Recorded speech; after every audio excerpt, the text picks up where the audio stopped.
Hey guys, tonight we're going way off grid, like no cell signal, can't see the nearest human, watch out for wolves off grid. You're stepping out into the wild, unclaimed heart of the American frontier. No grocery stores, no neighbours, no help, just you, your gear, and the vast, unrelenting wilderness pressing in from all sides. You've got to build your shelter, feed yourself, avoid dying of exposure, and maybe, just maybe, carve out a little corner of the forest to call your own. And let's be honest, you probably won't survive this. But hey, it'll be fun while it lasts, right?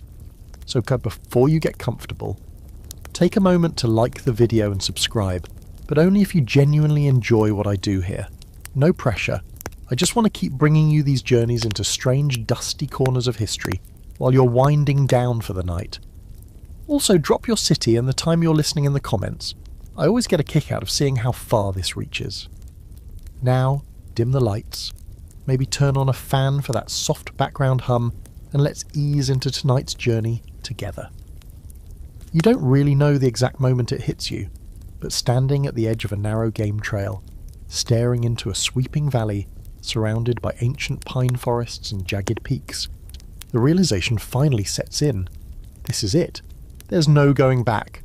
The last trading post is 100 miles behind you, and the only thing ahead is land, raw, untouched, and waiting for someone foolish enough to try taming it. That someone is you. Your boots crunch into frosty soil as you step off the trail and start descending into the valley. The morning air slices through your coat like a whisper with sharp teeth. It's quiet here, unnervingly so. You hear the soft creak of tall trees, the rush of a distant stream, and the occasional startled flutter of birds taking off just ahead. But otherwise, nothing, no signs of other people, no sounds of civilization. Just your own breath and the overwhelming sense that you've officially crossed a threshold. You're not visiting the wilderness, you're living into it. The pack on your back isn't exactly light. You've got the bare essentials: a hatchet, a long rifle, a flint striker, some salt, a whetstone, and a couple of animal traps. There's a bundle of blankets, a small cast iron pot dangling from your pack frame, and tucked deep into the bottom, a folded oilcloth journal and a worn copy of Robinson Crusoe. Because irony, you guess. You scan the valley for a place to set up temporary camp. You're not ready to build yet. First, you need to get a feel for the land, where the sun hits, where the water flows, and what might already be living nearby that doesn't appreciate unexpected guests. You choose a flat rise near the edge of the tree line, sheltered on three sides by tall rock and brush. There's a cold breeze, but the elevation gives you a decent vantage point. You'll sleep light tonight, too light probably. As the sun dips behind the peaks, you get a fire going. Clumsy at first, but after some swearing and second-guessing your life choices, the sparks catch. A small orange glow grows against the dark, and for a brief moment it feels like victory. You heat some water, toss in dried meat and a few crumbles of root vegetable you carried in, and pretend it's a stew. It tastes like burnt leather and sadness, but it's warm, and that's good enough. Somewhere in the distance a wolf howls. You freeze. It's far, but not too far. You stare into the fire and remind yourself, you're a mountain man now. This is part of the deal. Cold, isolation, danger, and the ever-present fear that you're not quite as prepared as you told yourself. You shift your rifle closer and roll into your blanket, the warmth of the fire licking at your back and the vastness of night pressing in from the other side. Here's the thing. You're not the first to try this. Men have been coming into the mountains for centuries, drawn by furs, freedom, or just a desperate desire to escape something. Some made it, some didn't, and most of them, they didn't have some neatly organised homestead blueprint tucked in their coat. They improvised, they fought the land, they learned from it, and when that didn't work, they learned to live with it. There's something weirdly calming about that thought as you drift off. You're part of a long, messy tradition of people who looked around at the comforts of society and said, "Nah, I'd rather freeze alone in the woods with a musket and a dream." Historical fact for the night.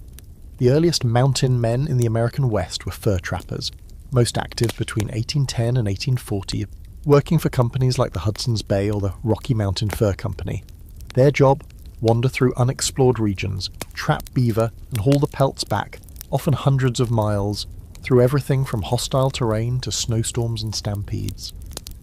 Their cabins, if they built any at all, were temporary and brutal. Quirky twist, some mountain men never left the woods, like ever.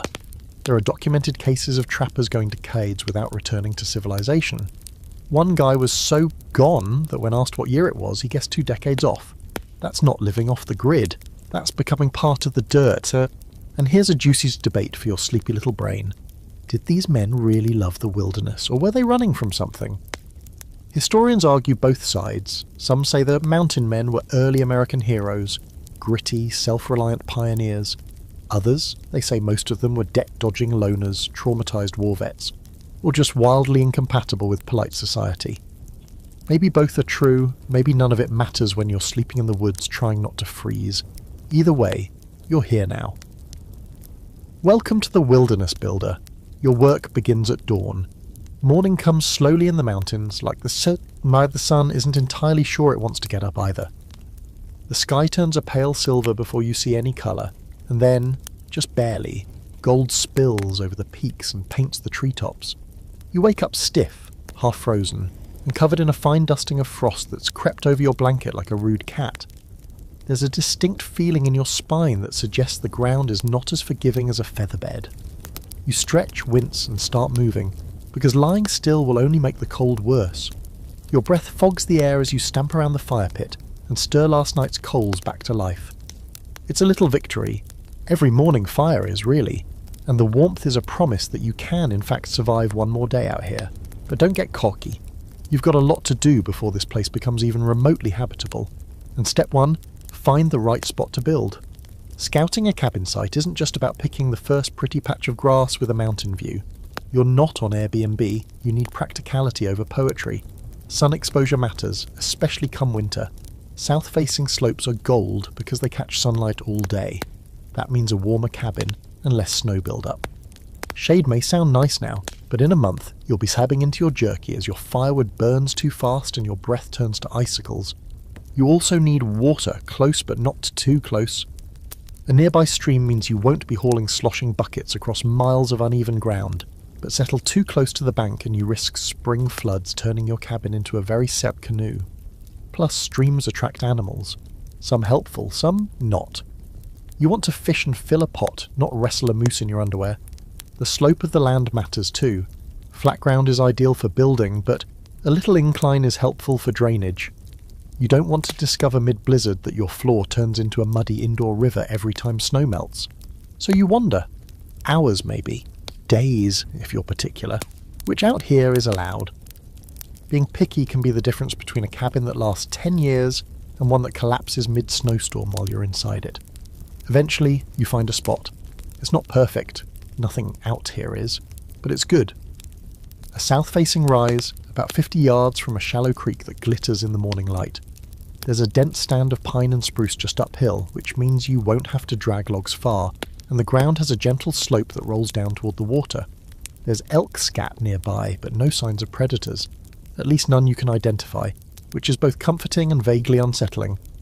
You mark the site with a few stones and branches, then sit for a while, just listening. The forest isn't zwamument exactly, but it feels quiet. The kind of quiet that soaks into your bones. You can hear a hawk calling somewhere overhead, and there's the rhythmic, gentle thud of a woodpecker hammering away at a dead tree. The breeze carries the smell of pine needles, damp earth, and distant cold. This place feels right. Now that the location's chosen, it's time to plan the layout. Cabin building is an architecture. It's survival with structure. You sketch a rough outline in the dirt with a stick, estimating space by pacing it out.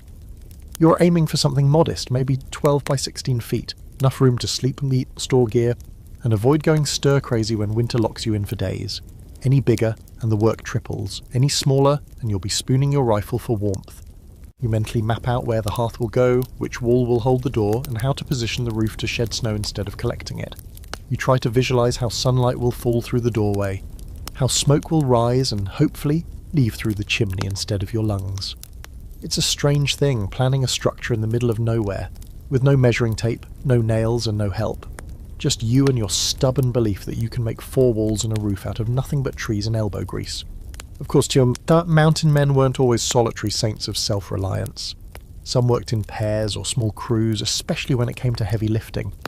But many preferred to go it alone, relying on sheer willpower and a little bit of reckless optimism. There's a famous like a infamous story about a trapper in the Bitterroots who built his cabin upside down, somehow. He laid the roof logs first and tried to stack the walls under them. When it all collapsed, he reportedly shrugged and slept in the rubble for a week until he could try again. So no pressure, just don't build the roof first. Here's your historical fact for the evening. In the early 1800s, mountain men building their own cabins often borrowed techniques from Scandinavian immigrants like the saddle notch corner joint. It allowed for stable walls without nails, just gravity, friction, and good craftsmanship.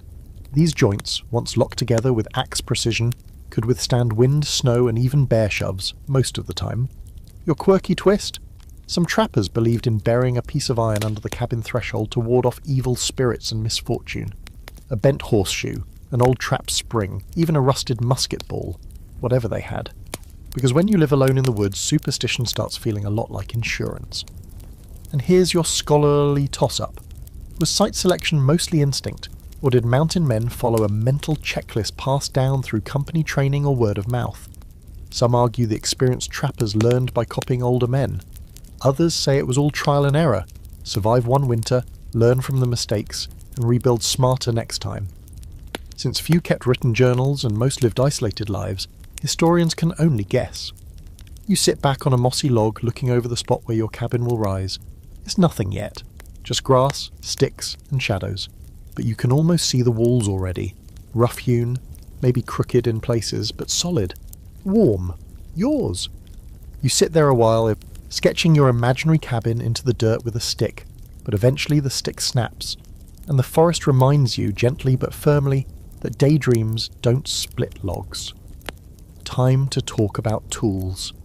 And no, you're not pulling out a power drill or swinging by the hardware store. Out here, your entire toolkit has to fit on your back, serve multiple purposes, and ideally not kill you if you use it wrong. That last part? Optional, apparently. You open your gear roll and lay everything out on a flat rock like a surgeon prepping for backward surgery. There's your axe. The star of the show. It's worn but solid, with a blade that sings when it catches the light and a handle you've wrapped in rawhide for grip. You run your fingers along the edge, not too sharp yet. That'll change. You'll be spending a lot of time with this thing, and it deserves the kind of respect usually reserved for elders and snakes. Beside it lies your belt knife. It's heavy, with a bone handle and a wide blade that's done everything from skinning a deer to carving spoons. You've even used it to shave once. That was a mistake you're still emotionally recovering from. Then there's the froe, an L-shaped tool for splitting logs into planks. Most people today have never even heard of one, but back then, if you wanted a flatboard, you didn't saw it. You broke it with this thing and a wooden mallet you made yourself. Charming, right? You also brought an auger bit, basically an old-school hand drill, for boring holes in logs to peg them together. No screws, no nails, just wood on wood, tight and locked by tension the way your back will feel after 2 hours of hauling timber. Some mountain men carried saws too, a buck saw or a folding bow saw if they were lucky. Problem is, saws dull fast, and sharpening one properly takes the patience of a saint and the eyesight of an eagle. Still though, a saw can save you hours if you're building furniture or want your cabin doorway to not look like it was gnawed open by a beaver on something stronger than bark. You look over your gear again and feel a kind of nervous pride. This is it. These are the tools that'll shape your shelter, your table, your bed, and probably at least one regrettable injury. Out here, every tool is a friend, or an enemy depending on the day. You spend the morning honing your axe, grinding it carefully with your whetstone. The motion is almost meditative. Slow circles, rinse, repeat. You test it on a sapling and the blade bites deep clean. Satisfying. Like slicing through butter that's seen some things. Once you've tuned everything up, you fashion a simple shaving horse from a downed log and some pegs, giving you a makeshift workstation. It's not pretty, but you can sit on it and hold wood with your knees while you shape it. Bonus, it makes you feel like a craftsman, even if your first attempt at shaping a log ended with splinters in places no one should have splinters.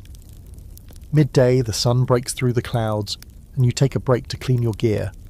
The oil you use smells like pine tar and smoke, and you rub it into the axe head and blade handles like you're moisturising a dry bear. The forest is quiet. But there's a rhythm to your work that keeps your thoughts from drifting too far into the what-ifs. Tools are honest. If you treat them right, they usually don't let you down. That said, there's no official standard kit for a mountain man. Some went into the wilderness with barely more than an axe and a musket. Others, usually those working with fur companies, carried large packs with specialised tools, if they could afford the weight. There are recorded cases of trappers using broken musket barrels as makeshift chisels, or reshaping old traps into scrapers and draw knives. Improvisation wasn't a backup plan, it was the default setting. Historical fact for this evening: the typical mountain man's tool roll might include only 3 or 4 real tools: an axe, a knife, an auger, and maybe a small draw knife. Everything else was made in the field, scavenged or adapted. They sharpened blades on river stones, boiled pine resin to seal cracks, and lashed broken handles with sinew or green wood. Quirky twist. Some trappers were superstitious about their tools. There are journals describing men who refused to use another man's axe, claiming it would bring bad luck, or worse, bad blisters. One famous mountain man, Old Bill Williams, supposedly named every tool he owned. His favourite fro was called Lucinda. And yes, he talked to her like a real person. Frankly, after a few weeks alone in the woods, you get it, B. And for your scholarly itch, historians still debate whether frontier toolkits were standard issue for company men or completely personal.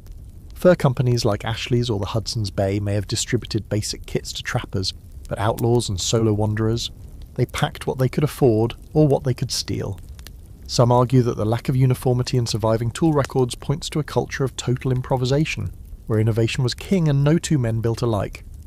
You take one last look at your assembled tools, feeling that strange mix of satisfaction and dread. Because while they might look nice and clean now, they're about to get dirtier than a raccoon in a root cellar. Tomorrow you start cutting trees, real massive green-limbed monsters that don't exactly want to fall down and become your walls. You'll need every ounce of strength, every trick you know, and a very real tolerance for sap in your eyebrows, but that's tomorrow's nightmare. For now, you oil your axe, whisper something kind to it, nothing weird, just a little gratitude, and stretch your sore legs. The sky is turning pink, and the first stars are peeking out like gossiping neighbours. You've got your tools, you've got your spot. All you need now is a lot of luck and an even bigger pile of firewood. Sleep well, builder. Tomorrow the forest gets smaller. You wake to birdsong and the scent of damp earth, your breath fogging slightly in the morning chill. For one brief stupid second, you let yourself believe today might be relaxing. Then your eyes flick over to the axe lying by the fire pit, and reality slaps you with a splintered glove. Today you start felling trees, real ones. Not those polite little saplings you clear with a few swings, but thick-trunked, knotted old beasts that have stood here longer than your entire family tree. There's something deeply personal about choosing your first tree. You don't just march up and swing, no, you stand there, boots in the loam, hand on your hip, squinting up through branches as if the tree will volunteer. You want one that's tall, straight, and about a foot in diameter. Too wide and you'll hate yourself, too narrow and it won't hold heat. And it needs to be close enough to drag, but not so close that its fall might flatten your skull or take out the 3 saplings you were kind of hoping to turn into a fence someday. You find your candidate, a spruce tall and proud, about 30 feet uphill from the cabin site.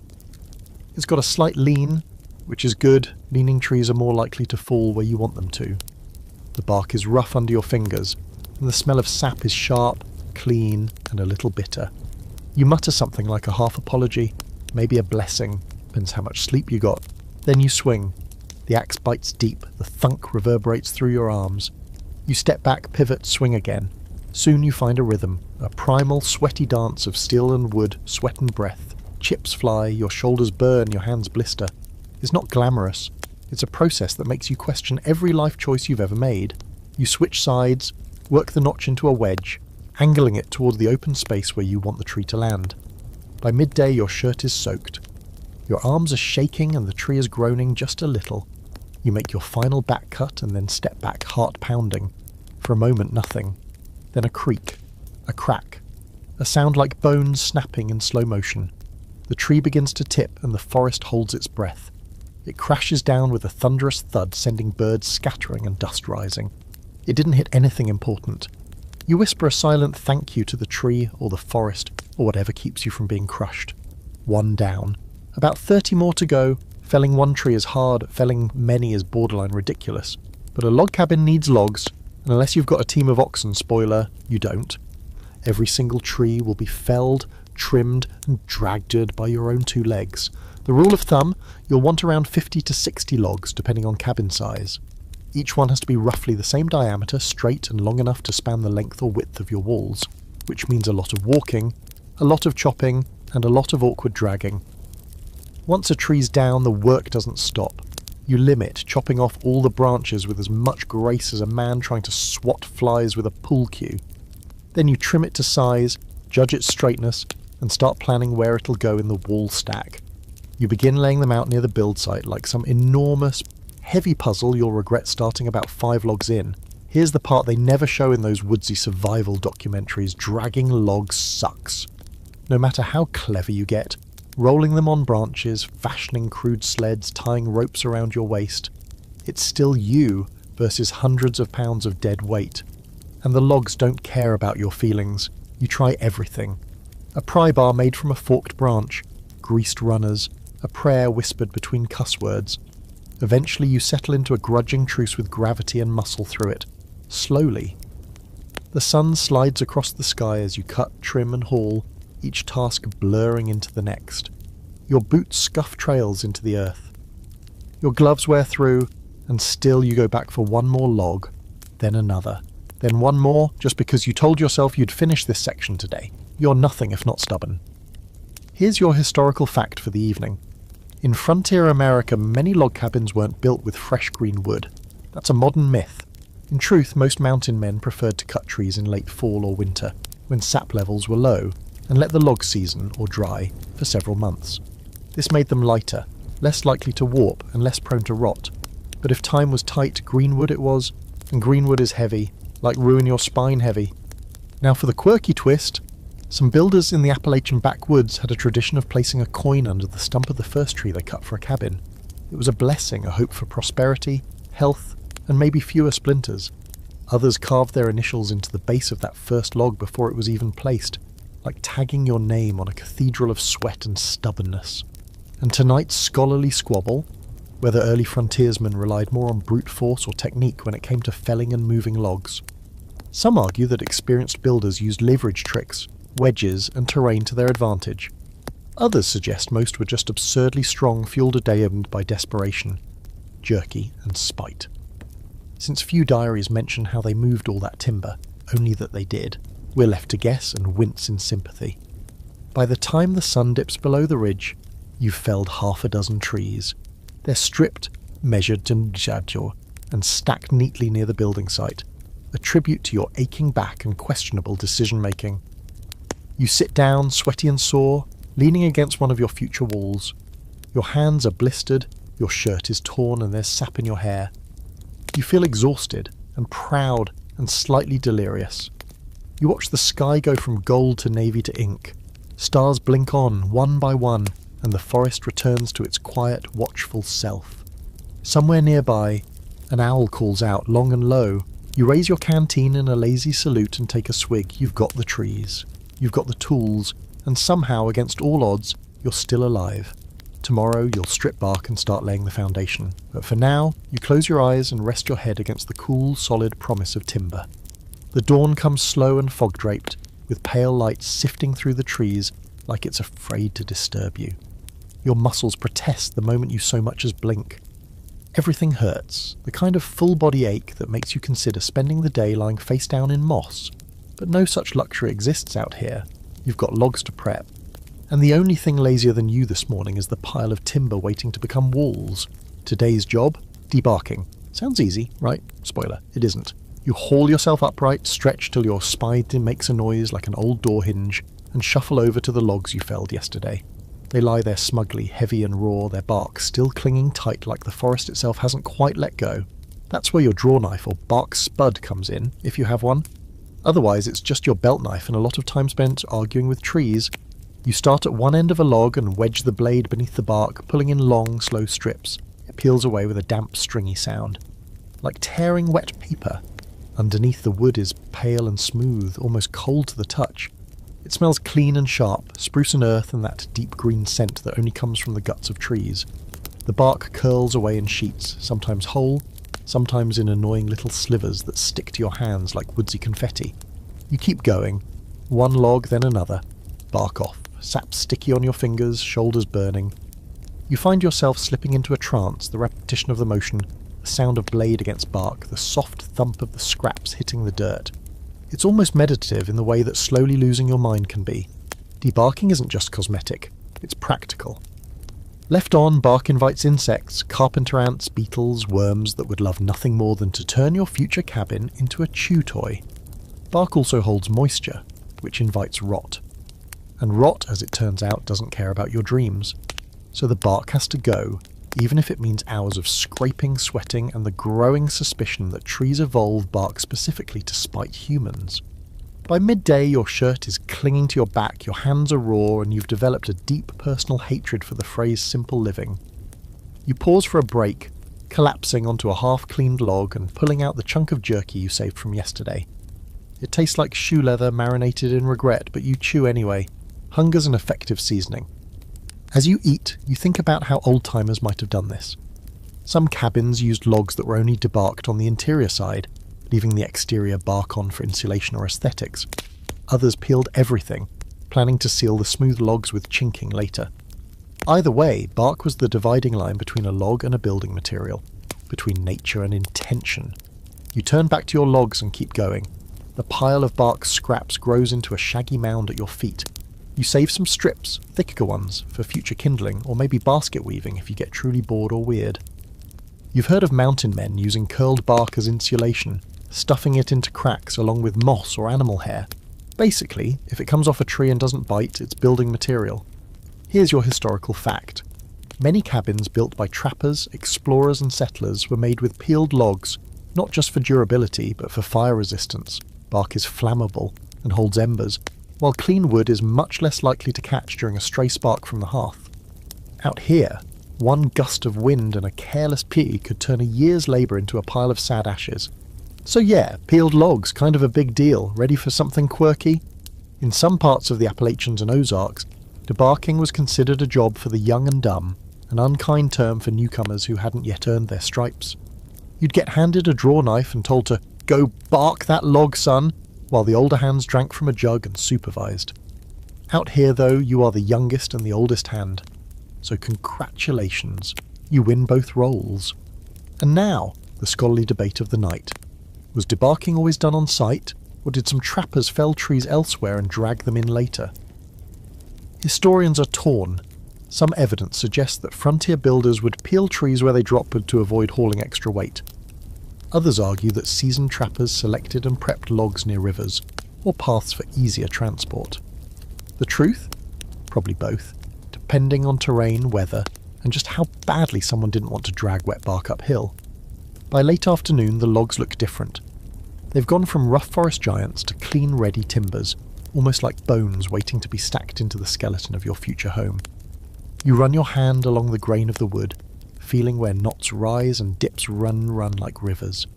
You start noticing which logs are straight, which ones curve slightly, which ends will make the best corners.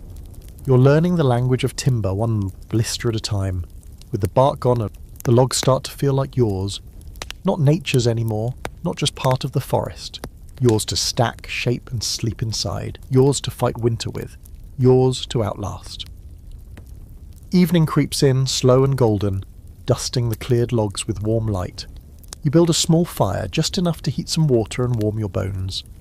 As the flames crackle and the shadows stretch, you look at your growing stack of peeled logs and feel, just for a moment, ahead of the game. Not by much, but enough. The stars come out early tonight, scattered across a deep velvet sky.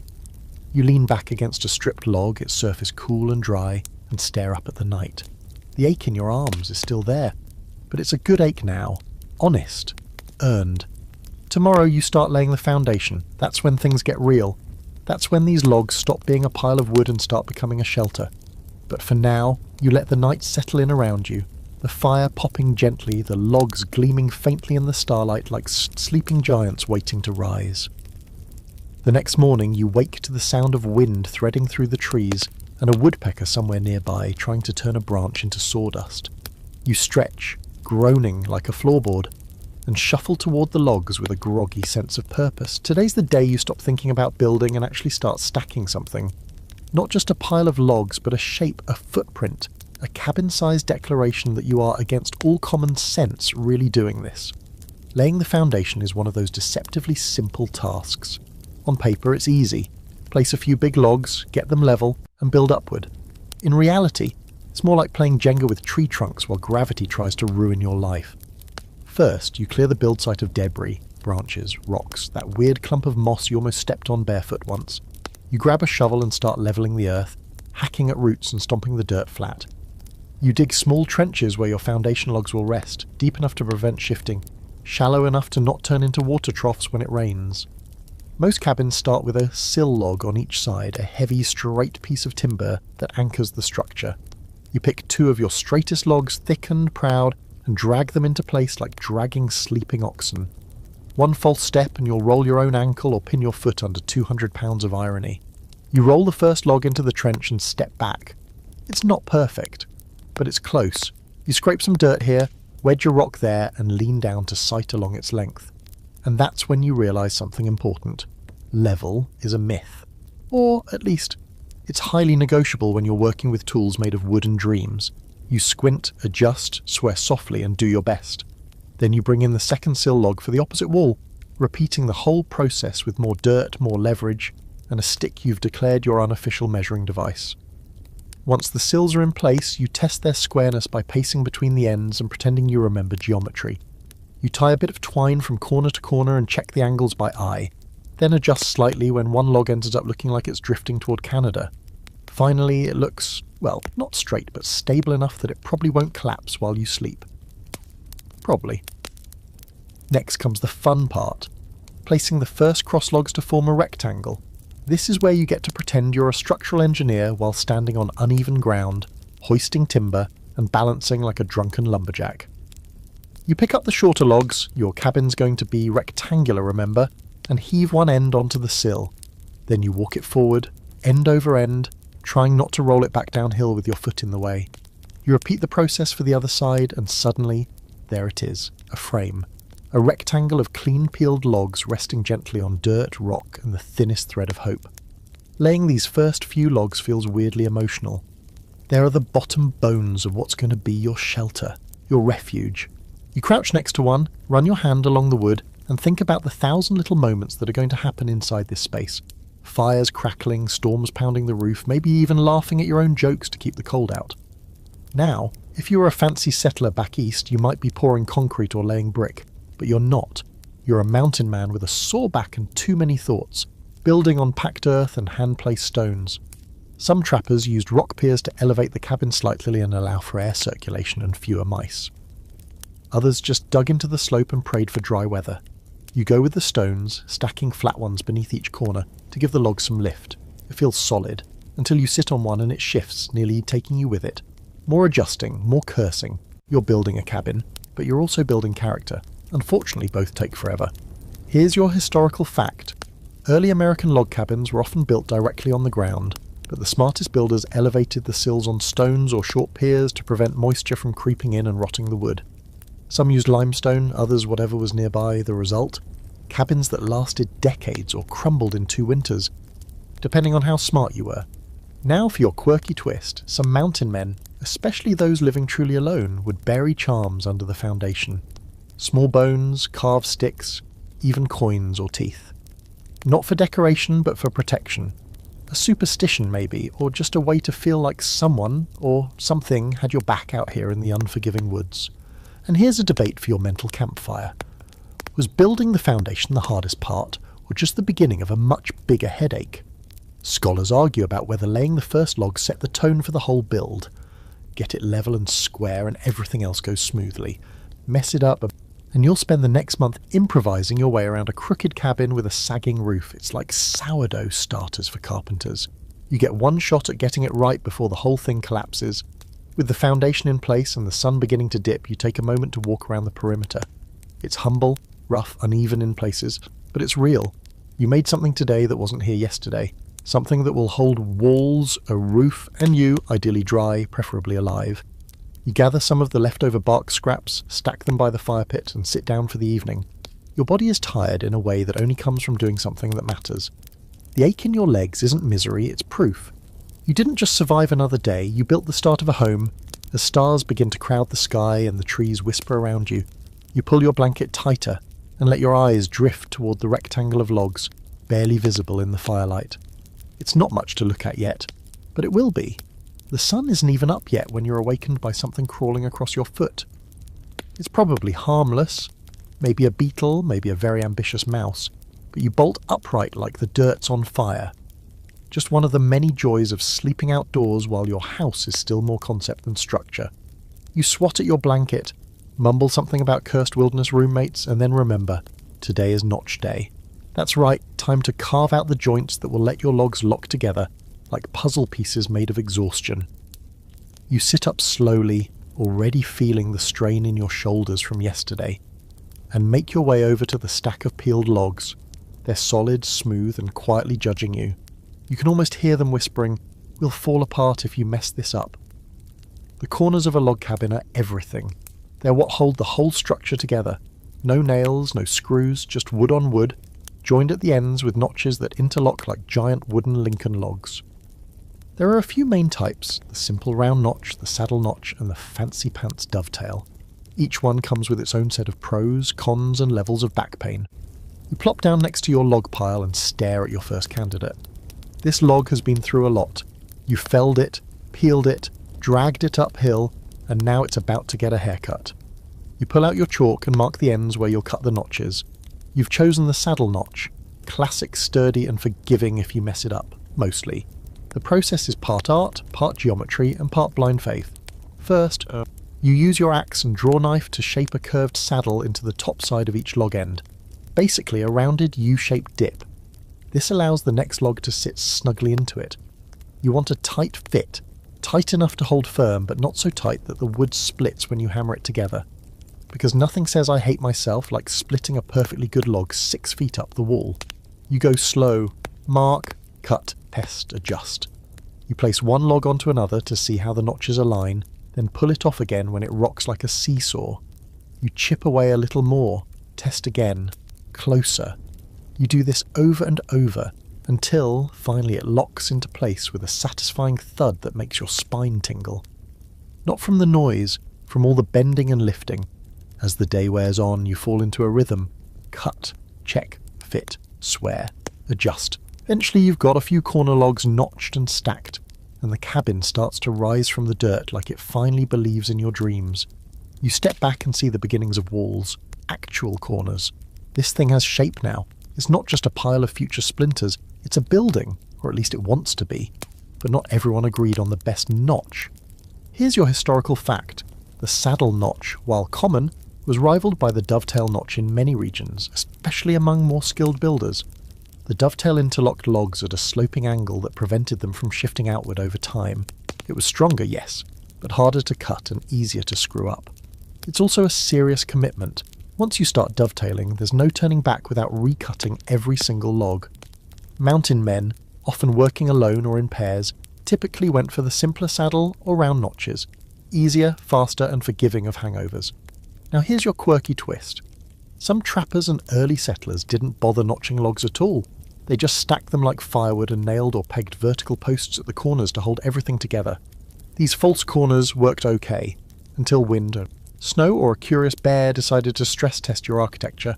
But hey, sometimes desperation trumps tradition. And your scholarly debate of the night, was the notch choice driven by geography or culture?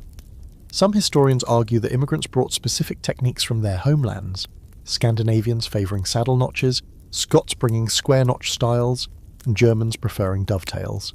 Others say it was less about ancestry and more about what the terrain allowed. If your region had softwoods, you might opt for deeper interlocking joints. Hardwoods, maybe you keep it simple and just try not to throw your back out.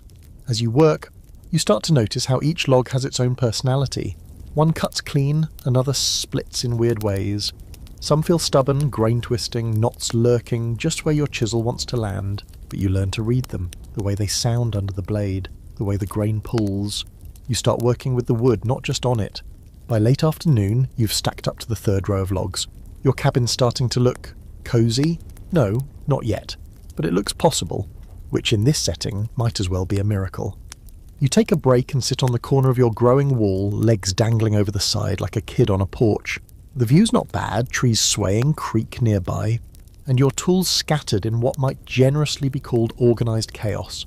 The smell of fresh-cut wood clings to your clothes and skin, and you realise something. This cabin is going to smell amazing.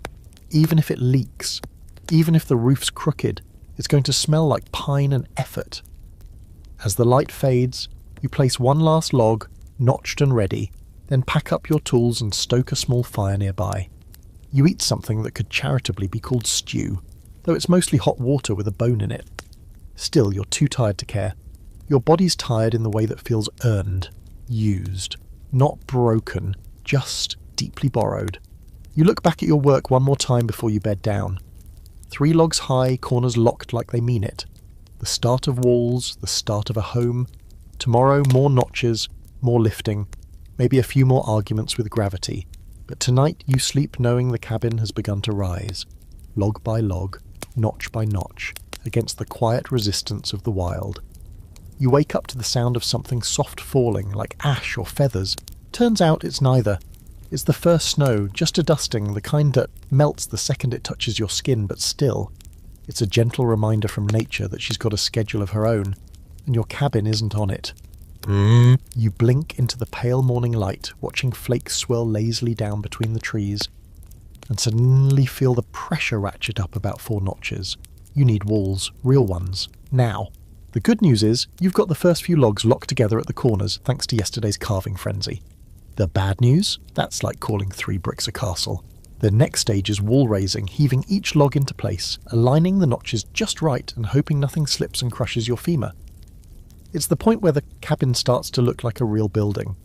It's also where you're most likely to throw your back out and start questioning your whole relationship with the concept of shelter. You get to work early, muscles stiff and cold, breath fogging in the air as you shuffle logs into position. Each one is heavy. Heavier than yesterday somehow, as if they absorb your dread. You use a makeshift ramp and a couple of poles as levers to roll and lift the next course of logs up onto the growing walls. There's no crane, no team of buddies, just your stubborn hands, your increasingly creative use of tree branches, and the physics of leverage, which it turns out are both your best friend and your most passive-aggressive enemy. Each log gets placed, adjusted, coaxed into its notch with the precision of a surgeon and the language of a sailor. Sometimes it fits perfectly, more often it rocks like a boat in a storm or refuses to drop at all. You grab your chisel and knock off a few stubborn edges, curse the knot in the middle, and try again. Eventually the log seats itself with a satisfying thunk, the kind of noise that makes your ears perk up like a proud parent hearing their kid's first words. By midday the cabin's up to shoulder height on 2 sides. Not bad. The interior starts to take shape.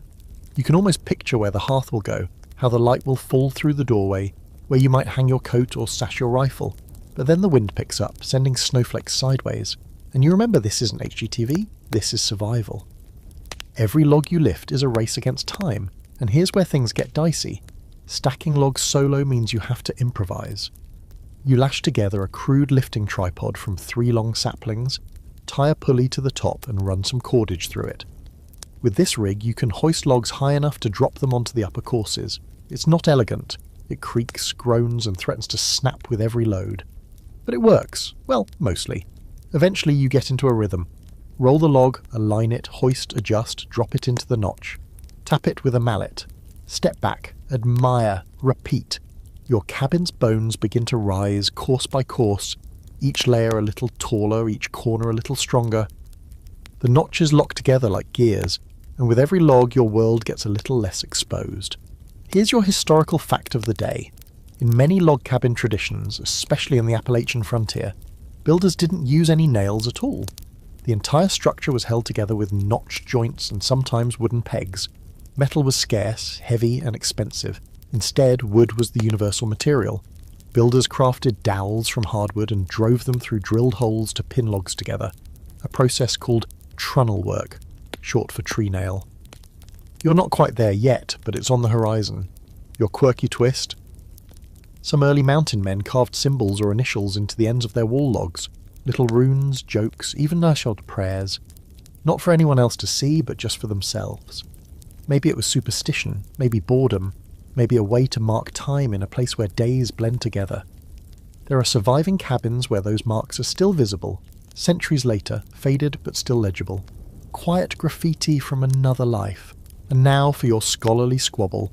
Did mountain men work faster or slower than we think? Some historians argue that building a cabin took only a week or two if the builder was experienced and the weather held. Others insist that given the isolation and lack of help, it likely took months, especially if the builder had to stop every few days to hunt, fish, or not die of frostbite.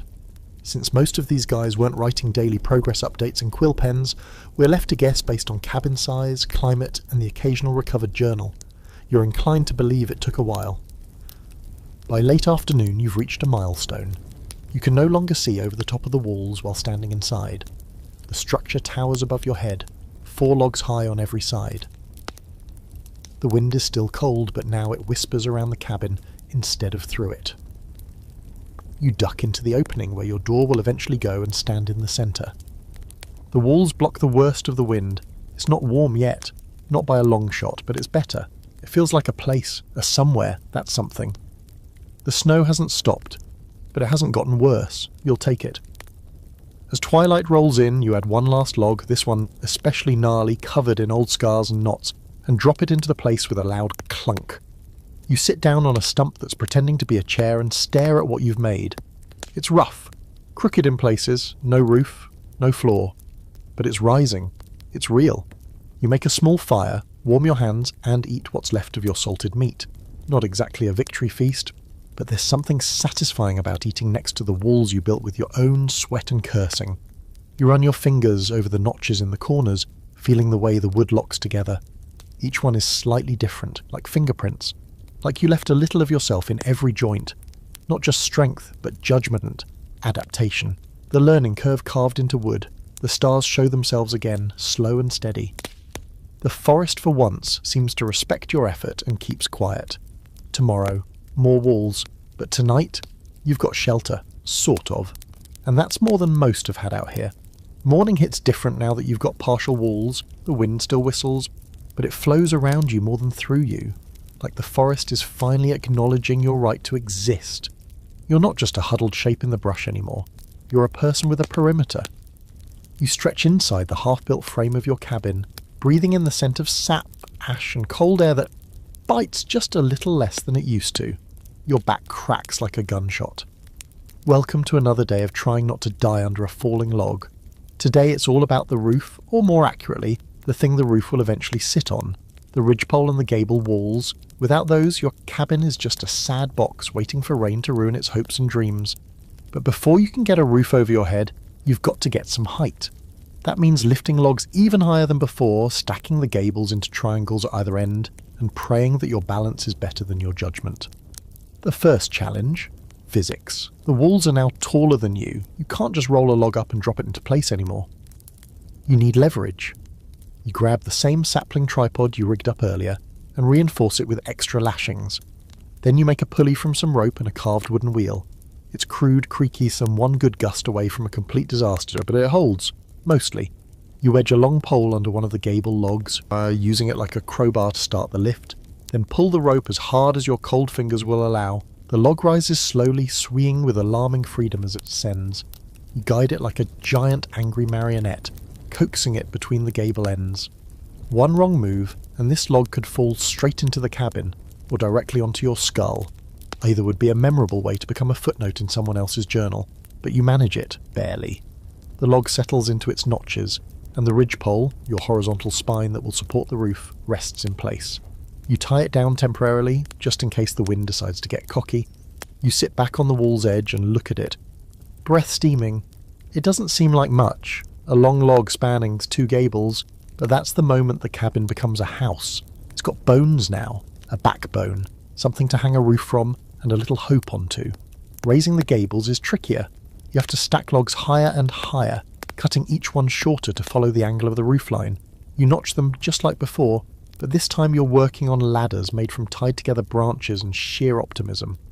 Every time you climb, the whole contraption shudders, like it's trying to guess your weight.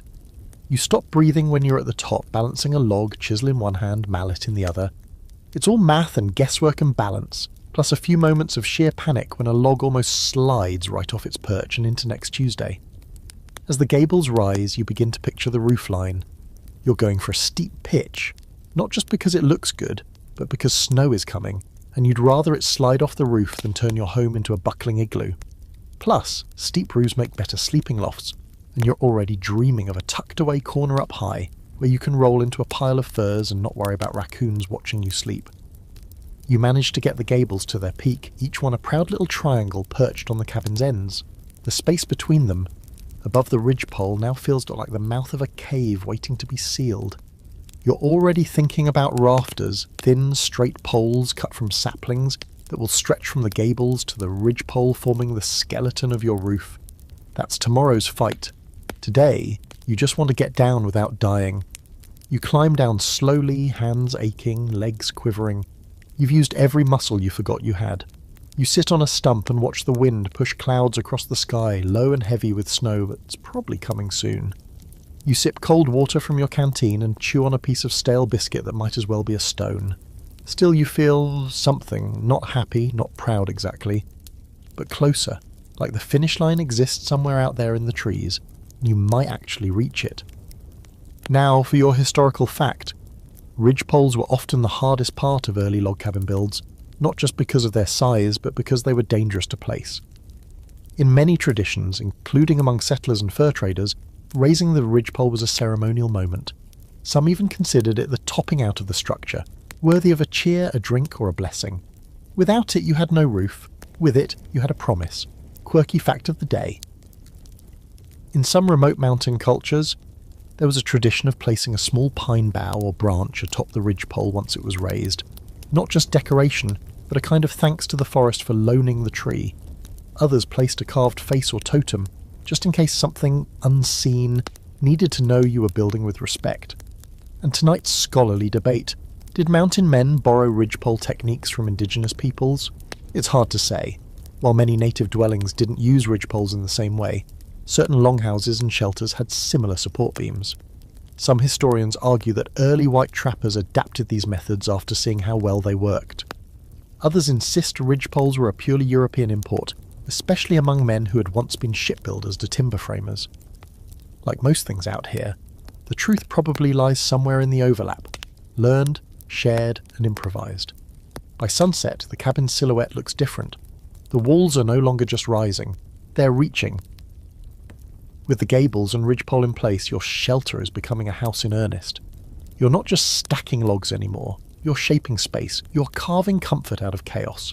You sit by the fire eating the last of your rabbit stew, more bones than meat honestly, and let the ache in your body settle into the quiet around you. The flames flicker against the walls, casting shadows that stretch and sway like the ghosts of the forest watching your progress. You think about how far you've come, you think about how far you still have to go, and then you hear it, soft at first, then louder, snow falling again, heavier now, thicker. You tilt your head back and let a few flakes land on your face. Cold, yes, but silent, peaceful. Tomorrow you build the roof, but tonight your walls are standing, your ridgepole is in play, and your cabin is almost something you can believe in. Snow overnight, a solid inch, maybe two, enough to blur the forest, soften the noise of your footsteps, and remind you, like a polite slap, that your roofless cabin is still more theory than shelter. You wake up in the not-quite indoor space, flakes drifting in through the open top and dusting your blankets like powdered sugar on misery. It's quiet in that way snow makes everything quiet, like the world's holding its breath, watching to see what you'll do next. The answer, of course, is you're going to build a roof, or freeze trying. You pull on your stiff boots, knock the snow off your shoulders, and shuffle over to the fire pit to get something hot going. It's one of those mornings where your fingers don't quite work, and the thought of swinging an axe feels like an elaborate joke the wilderness is playing on you. But you've got rafters to cut, poles to set, and let's be honest, no one else is going to do it for you. The first step is finding the right wood. Rafters can't be just any old logs. You need straight, lightweight saplings, maybe 3 or 4 inches thick, and long enough to span from the ridgepole down to the top of the wall. Too short and your roof will sag. Too crooked, and the snow will laugh at your craftsmanship before collapsing the whole thing. You grab your axe and venture out beyond the cabin site, crunching through the snow as you scan the tree line for candidates. You spot a patch of young pines, thin, tall and spaced just right. Perfect. You pick out a dozen or so, mutter an apology to the forest and get to work. Chopping them down takes less time than yesterday's massive logs, but they're still awkward to carry, especially with snow clinging to every branch like nature's passive-aggressive confetti. You drag them back one by one, forming a tidy pile next to the cabin. Slow work. Wet work. But you're getting faster, stronger, or just number. Hard to tell anymore. Next comes trimming. You strip each sapling of its branches and bark, smoothing it down with your draw knife until it's clean and ready to become part of your sky-blocking, snow-shedding miracle roof. You measure out equal lengths using your makeshift guide stick and start cutting the ends to fit against the ridgepole at an angle.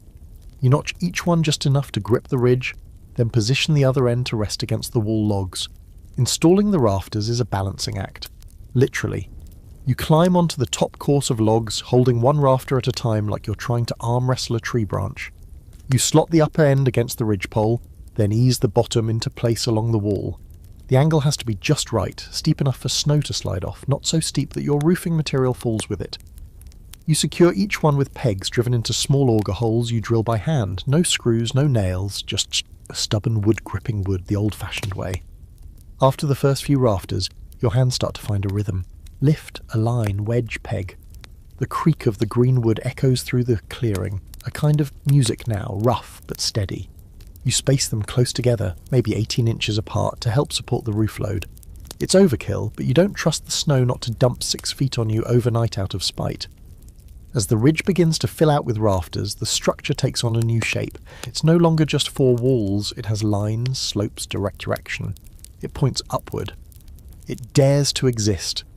The angled lines of the rafters catch the low afternoon light, and for a brief second, the cabin looks elegant, like it belongs here, nestled among the pines, rising from the frostbitten dirt like it's always been part of this landscape.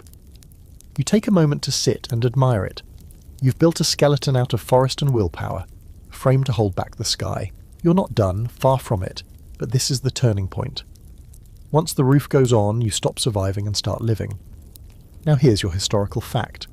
Many frontier builders used bark slabs, thatch, or even sod for roofing depending on the region. But in the mountains, where trees were plentiful and grass roofs were just bare trampolines waiting to happen, split shakes were common. Thin wooden shingles made by hand using a froe and mallet. It was slow, grueling work, but the results lasted years, sometimes decades. You're not splitting shakes just yet, but it's on the horizon. Quirky twist? Some early cabins were built with no roof at all at first, just a canvas tarp or a pile of branches to get through the first night or week. There are stories of trappers curling up under their half-finished homes, cooking beans in the snow while the rafters framed the stars. Romantic if you like frostbite. And for tonight's scholarly bickering, did mountain men really care about roof angles, or did they just eyeball it and hope for the best? Some say they brought knowledge from Europe or Eastern settlements, rough measurements and pitch ratios passed down by word of mouth.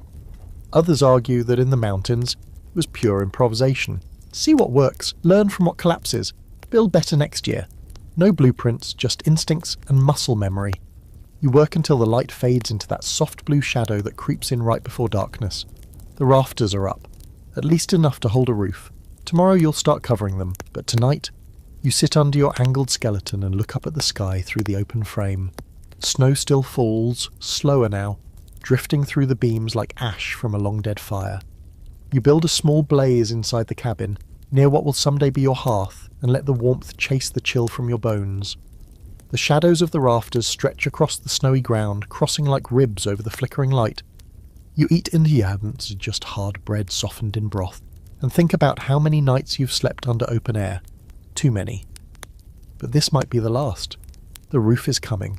The cabin is almost ready to close its eyes to the cold. You lie back on your blanket, staring up through the beams, and smile. The stars peek through, but not for long. Soon this view will be hidden behind pine shakes and smoke, and honestly, you're okay with that. The next morning is colder, not by a lot, but enough that you notice the difference in your fingers when you try to lace your boots. They don't quite work the way fingers should. You slap them against your thighs, breathe hot air into your palms, and accept that you've officially reached the stage of the build where winter is no longer gently hinting at its presence. It's banging on the door with both fists, and your door isn't built yet. But first, you need one. Until now, your cabin's been open to the world. A rectangular space with rising walls and an exposed skeleton of rafters, like a ship halfway through construction. But without a door, you're not sealing anything off. The wind just strolls in like it owns the place, tossing leaves across the dirt floor and reminding you that privacy and warmth are luxuries you still haven't earned. So today you decide to change that. Building a door starts with one magical, terrifying act: cutting a hole in your wall. You spend a good 20 minutes pacing the front face of the cabin, holding a stick against the logs, pretending it's a measuring tape. You want the door to face east so it'll catch the morning light, and hopefully not the brunt of the winter wind, which seems to come from the north with a personal vendetta. Once you've picked your spot, you mark the outline of your future doorway with charcoal, squint at it, then redraw it slightly taller.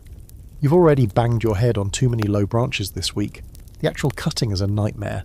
Unlike frame houses with gaps for doors and windows built in, a log cabin door is an afterthought.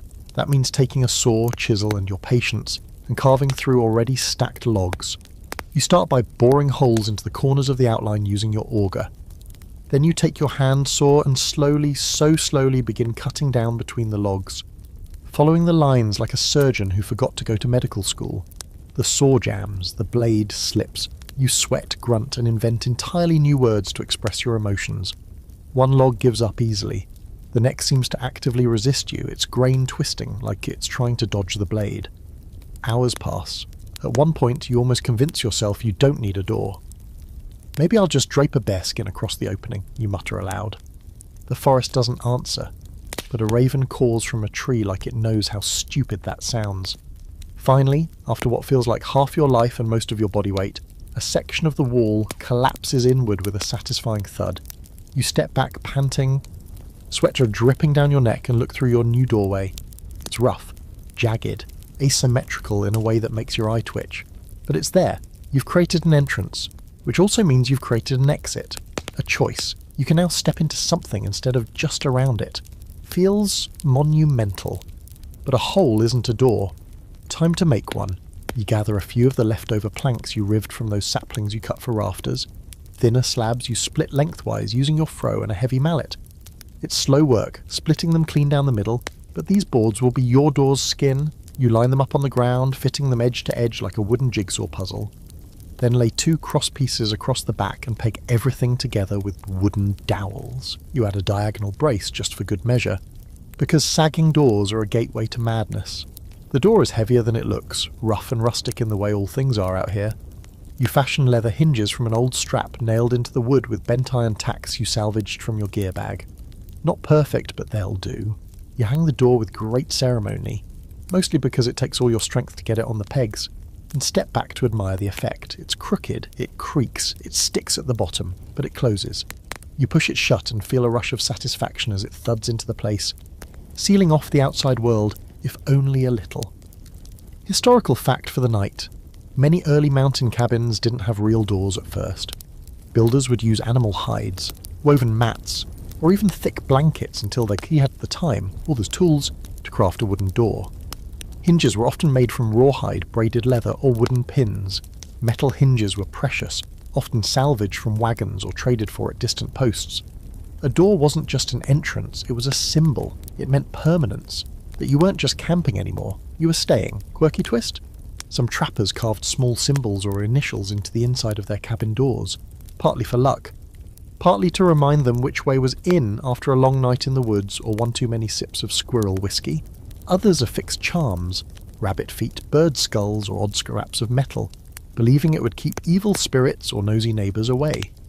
There are reports of a man who hung a small mirror on the back of his door to scare away bad luck with its own face.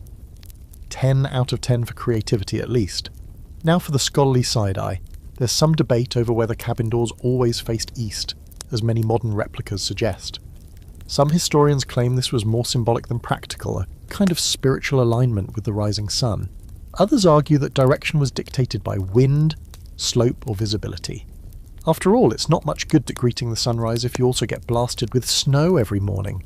You sit just inside the threshold as night settles in, back against your newly closed door.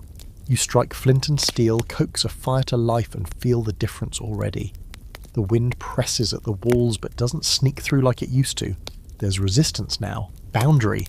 You've still got a hole in the ceiling, sure, but this door is a psychological win.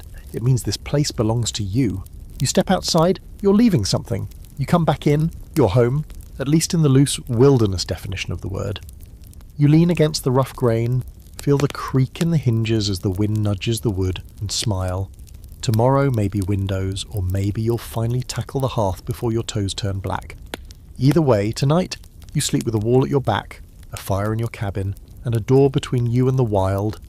And that, my friend, is real progress. You wake up in darkness, not because the sun isn't up yet, but because for the first time the cabin's actually holding out the light. The door you built yesterday creaks slightly in its frame, barely cracked open, letting in a sliver of grey dawn. You lie there for a second, blinking at the ceilingless sky and feeling the strange sensation of enclosure. It's not perfect, not warm, and definitely not insulated, but it's enough to fool your survival instincts into quieting down for once. Still, as cozy as your new doorway makes you feel, there's no denying the truth. Your cabin is a box. A sturdy, protective, hopefully weather-resistant box, but a dark one. The logs are thick, the door heavy, and with no windows, the inside has started to feel like a bear den. You'd keep warm in here, sure, but you'd also start to go slowly, quietly nuts in the dark. So, like it or not, it's window time. You pull yourself out of your bedroll, yank on your boots, and start pacing the interior. You've already noticed how the light filters in through the gaps in the rafters. But you need something more permanent, more intentional. You decide to cut just one window, at least for now. Keep it small, less heat loss, less structural risk, fewer things for wolves to crawl through. Just enough to let in daylight and give you a way to see who or what is out there.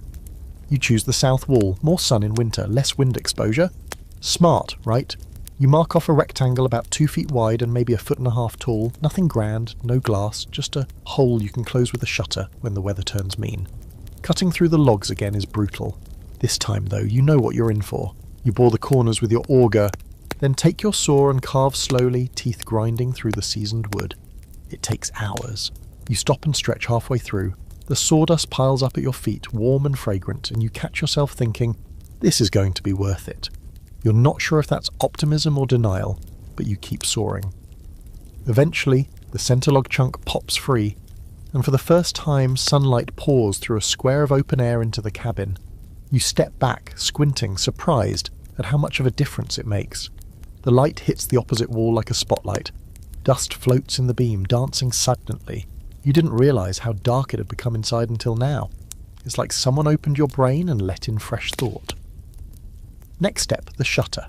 You grab some of the leftover plank scraps from the door project and start trimming them down to size. You fasten them together with 2 cross pieces and a diagonal brace, same as before. This one's lighter, easier to handle. You carve out 2 small slots in the logs to fit wooden pegs, creating simple pivot hinges so the shutter can swing open from the inside. Crude, but effective. You even carve a notch so you can wedge it closed with a stick if the wind gets nasty. With the shutter installed, you test it a few times. Open, close, it works. The sound of it slapping softly against the log frame is weirdly satisfying. You sit down on your log stool, staring through your new window. The forest is out there, swaying gently in the breeze. You watch a squirrel dart across a snow-dusted branch, then disappear into the underbrush like a tiny thief on a mission. For the first time you can be inside and still see out. It feels good. Necessary. But not everyone built windows. Here's your historical fact. Early mountain cabins often skipped windows entirely. Glass was expensive, fragile, and useless to a man living 200 miles from the nearest supply wagon. Instead, builders used shutters made from wood, oiled paper, or thin animal hide stretched tight to let light through while keeping out wind and bugs. Some used mica, thin sheets of mineral that could be found in the mountains, and served as sort of prehistoric plexiglass. Durable, translucent, and just fragile enough to make you feel fancy. Your quirky twist for today: some trappers built their cabins with hidden shutters, basically secret peepholes or swing-out wooden panels so they could spot intruders without opening the door. These weren't just for animals. When you lived in disputed territory, the line between neighbour and threat was blurry. Imagine sipping pine needle tea by your fire. then sliding open a tiny panel to check whether the movement outside is a deer or someone trying to borrow your rifle by force. And now for the scholarly debate. Were windows a sign of long-term commitment to a site, or just a luxury? Some argue that adding a window meant you planned to stay, season after season, maybe even raise a family. Others say even temporary cabins sometimes had windows for sheer practicality. The line between a temporary outpost and home wasn't always clear-cut.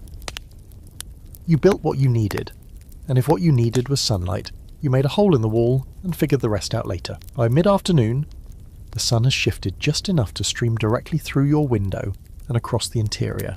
It changes everything. The space feels less like a box and more like a room. Your eyes can rest now, no longer adjusting to the gloom. Even your mood lifts, just a little. You don't realise how much constant darkness eats at your nerves until you let the light back in. You spend the rest of the afternoon tidying, moving your gear, arranging firewood by the door, shifting your tools to hang on wooden pegs you carved into the walls. Little touches that make the place feel lived in. You sit again by the window and eat a hard biscuit smeared with what might have once been apple jam. And even though the meal is pitiful, the view somehow makes it better. Snow drifts from the branches, the sky blushes pink as the sun dips behind the pines. That evening you light a small fire in the hearth pit, still just a stone ring on the ground, and sit with your back to the door, your face toward the window. You've never noticed how firelight and twilight can blend just for a moment, making it feel like your cabin is connected to the outside instead of walled off from it. That window might be small, but it's the one part of this place that breathes. You shut the shutter as night falls, wedge the stick into place and stretch out on your bedroll. The cabin creaks softly around you, settling with the cold. The air is still, the wind muffled, and for once the dark doesn't press quite so hard. You close your eyes knowing that when you wake, the light will find you. By now you've noticed something interesting about fire. When it works, it's magic. Warmth, light, a flickering guardian against the dark. When it doesn't, it's smoke in your eyes, soot in your lungs, and a slowly creeping reminder that your survival hinges on the difference between a campfire and a chimney. And this morning your cabin smells like regret and burnt pine needles. You roll over, coughing, eyes watering, and realise your fire's gone sideways in the night. Not dangerously, but just stupidly. The smoke didn't rise, it curled, it lingered. It turned your peaceful wooden haven into the world's most rustic smokehouse, with you as the meat.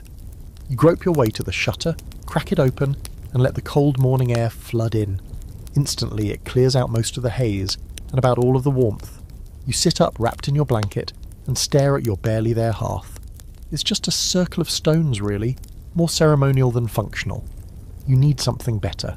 Something that can pull smoke upward, not just swirl it around your head like a curse.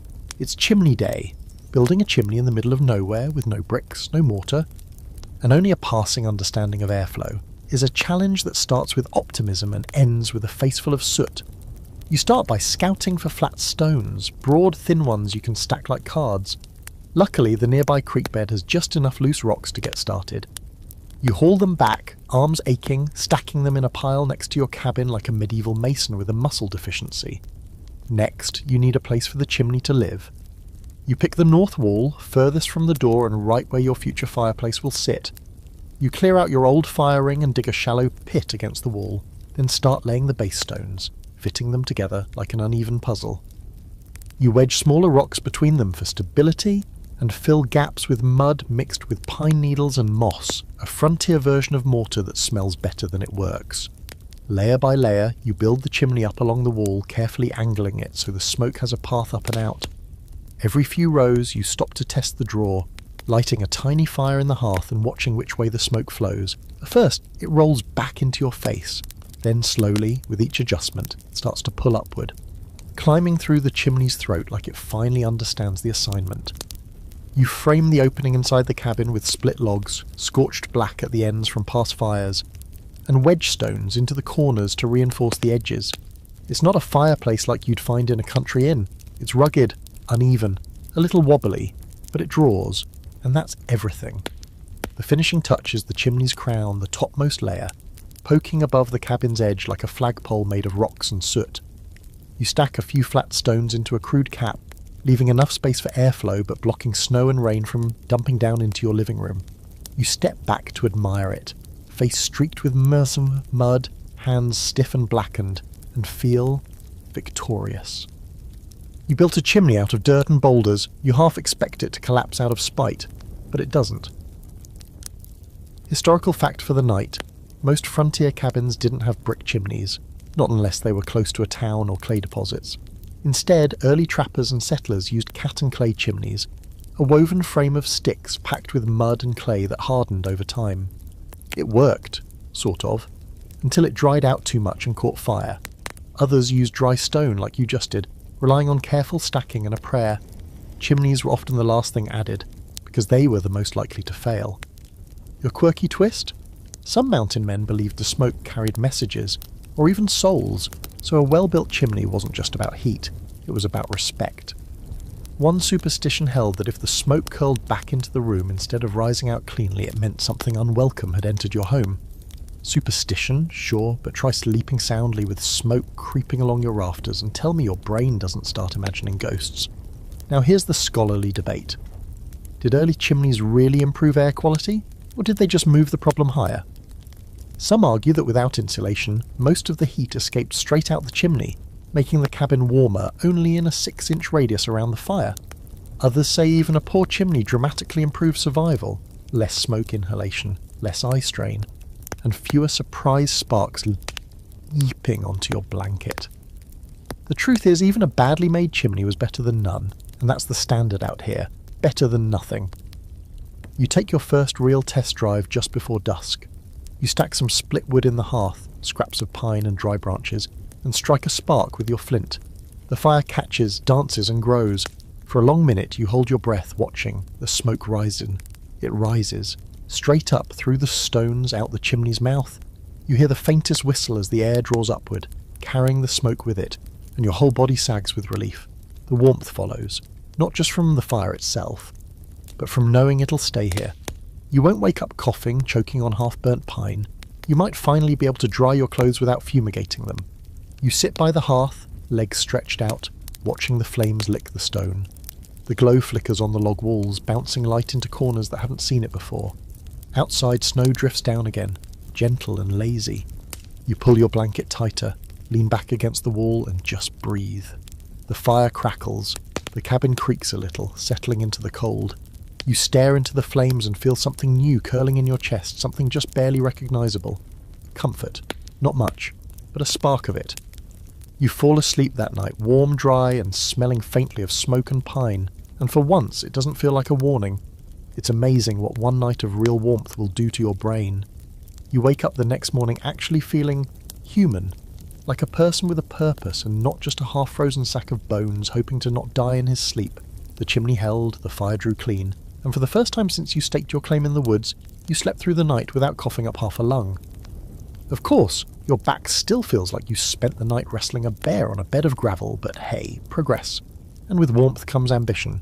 Today, you're turning your cabin from a shelter into a home. You need furniture. Not a lot, this isn't a catalogue shoot, but enough to keep you off the cold ground and away from the creepy crawlies that seem to multiply by the hour. You're starting with the 3 basics: a bed, a stool, and a table.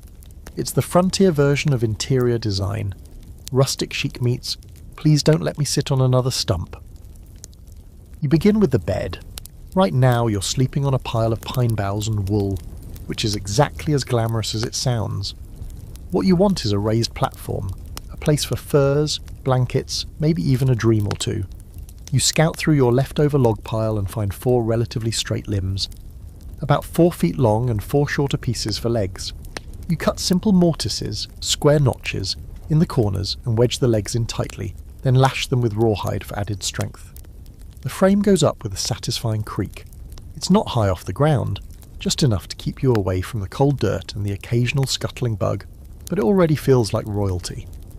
For the mattress, you layer it with pine boughs, dried grass and folded wool blankets. It's rough, but the scent of the pine and the feeling of being off the ground make up for it. You lie on it for a second just to test. It dips a little in the middle. Okay, a lot. Still, it beats waking up with a beetle in your ear. Next, the stool. You need somewhere to sit other than your bed or a damp rock. You find a thick, squat log about knee-height and cut it flat on both ends. It already looks like a seat, just waiting for someone with more ambition than carpentry skills.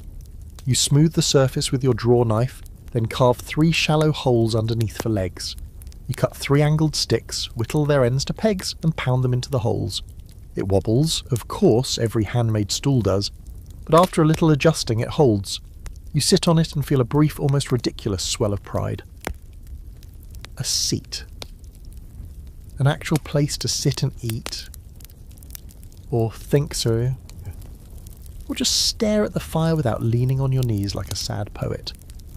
Finally, the table. Or something table adjacent. You find a wide plank you split last week, more like a slab really, and 2 forked branches for legs.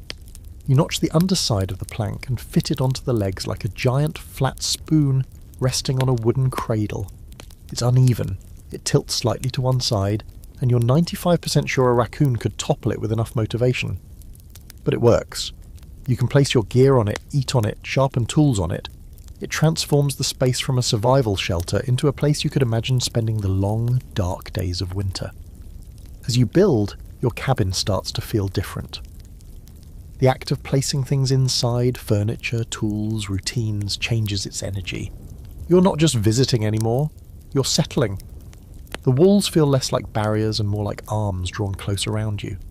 A nest, rough-edged and smoky. But yours. Historical fact for the day.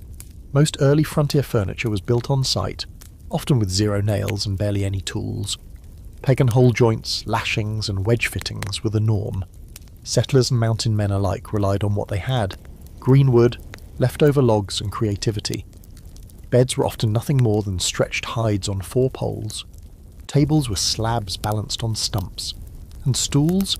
They doubled as chopping blocks, nightstands, or sometimes even firewood if things got desperate. Quirky twist? Some mountain men carved faces into their stools or bedposts, not artistic masterpieces, just crude little visages with hollow eyes and grim grins. Maybe for luck, maybe for company. When you're alone in the woods long enough, even a smiling piece of pine can feel like a friend. There's one famous account of a trapper who named every piece of furniture in his cabin and said goodnight to them like roommates. Goodnight table, goodnight chair, goodnight Henry the bed. He made it through 3 winters, can't argue with results. And now for your scholarly debate. Did mountain men actually care about comfort? Or was furniture just a byproduct of boredom? Some argue that any effort beyond basic survival, like carving a decorative bed or smoothing a tabletop, meant a man planned to stay put. Others claim it was just something to do between hunts, a way to kill time when the snow made travel impossible. Comfort may have been accidental, not intentional. Then again, even the toughest men eventually get tired of sitting on rocks. By late afternoon, your cabin interior looks wildly different. No longer just dirt and shadows. There's a bed in the corner, a stool by the fire, and a lopsided table that catches the light through the small window just so. You sit on the stool, lean forward on your elbows, and just breathe. The fire crackles softly, the wind bumps against the shutter like a curious animal, and your back thanks you for not sitting on another cold log. You eat a modest dinner, smoked meat, a bit of hard cheese and water from the creek, and it feels like a feast. Not because the food's any better, but because you're eating it at a table, on a seat beside a fire, inside a place you built. That feeling? It's quiet. Not joyful exactly, but as steady. It settles in your bones like warmth after a long walk in the snow. Night comes early again. You check the shutter, bank the fire, and crawl into your raised bed.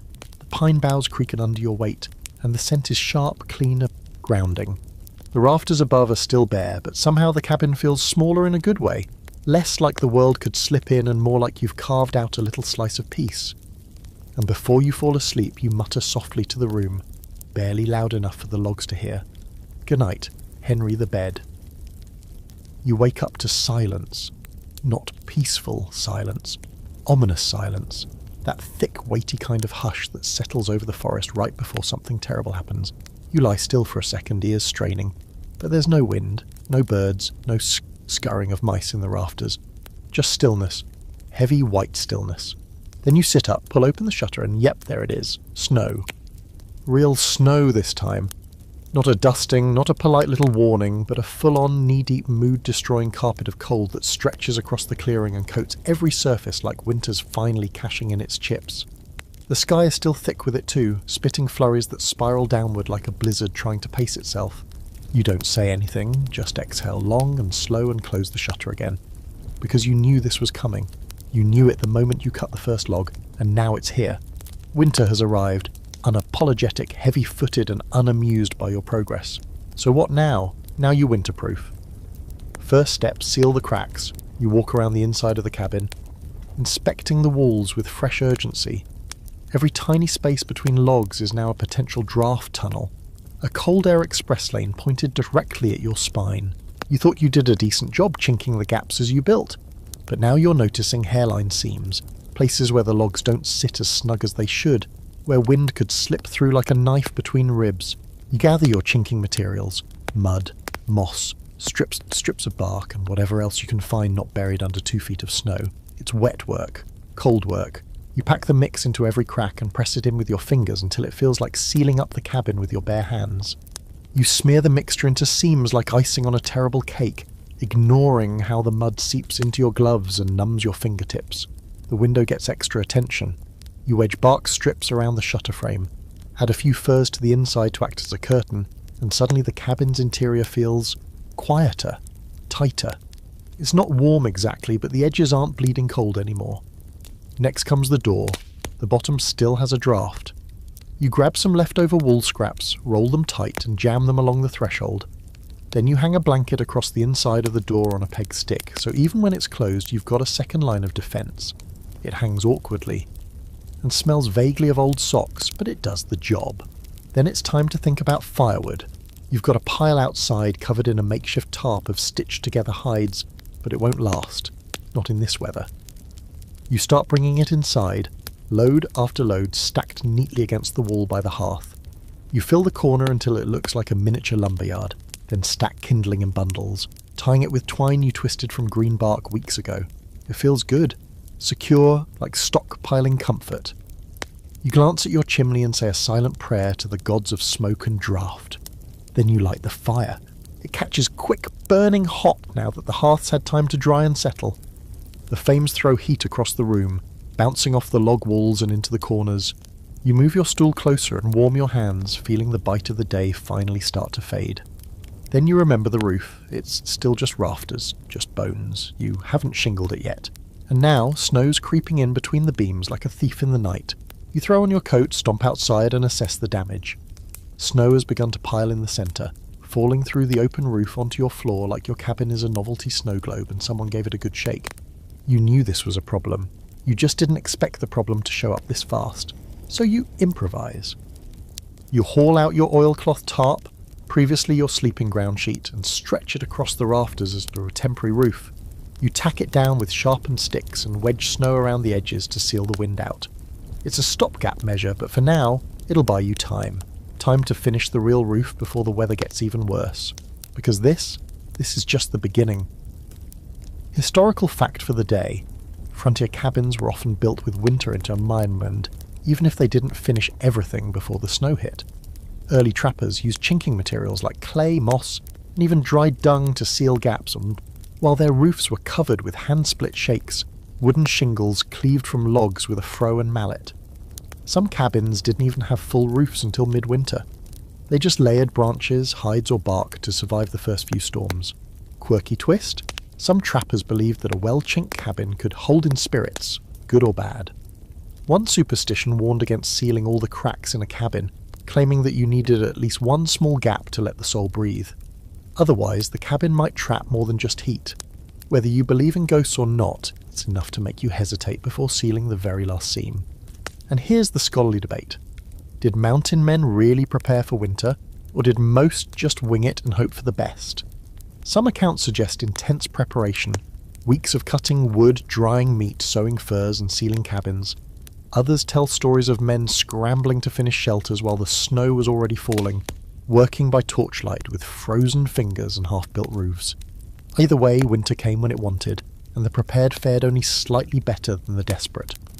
You work into the afternoon, fingers numb, breath steaming. You double-check the door, the shutter, the tarp roof. You stuff the last cracks with moss and mutter to yourself about thermal efficiency like you're some kind of wilderness architect. Finally, you step inside, shake off the snow and shut the door behind you. It closes with a dull thud, muffling the storm outside. Inside it's warm, dim, the fire glows, the stew pot simmers, and the peeling wind howls somewhere far away. You sit on your stool, pull your blanket around your shoulders, and listen to the storm slam against the walls you built. It doesn't get in. Not today. You lean back and smile.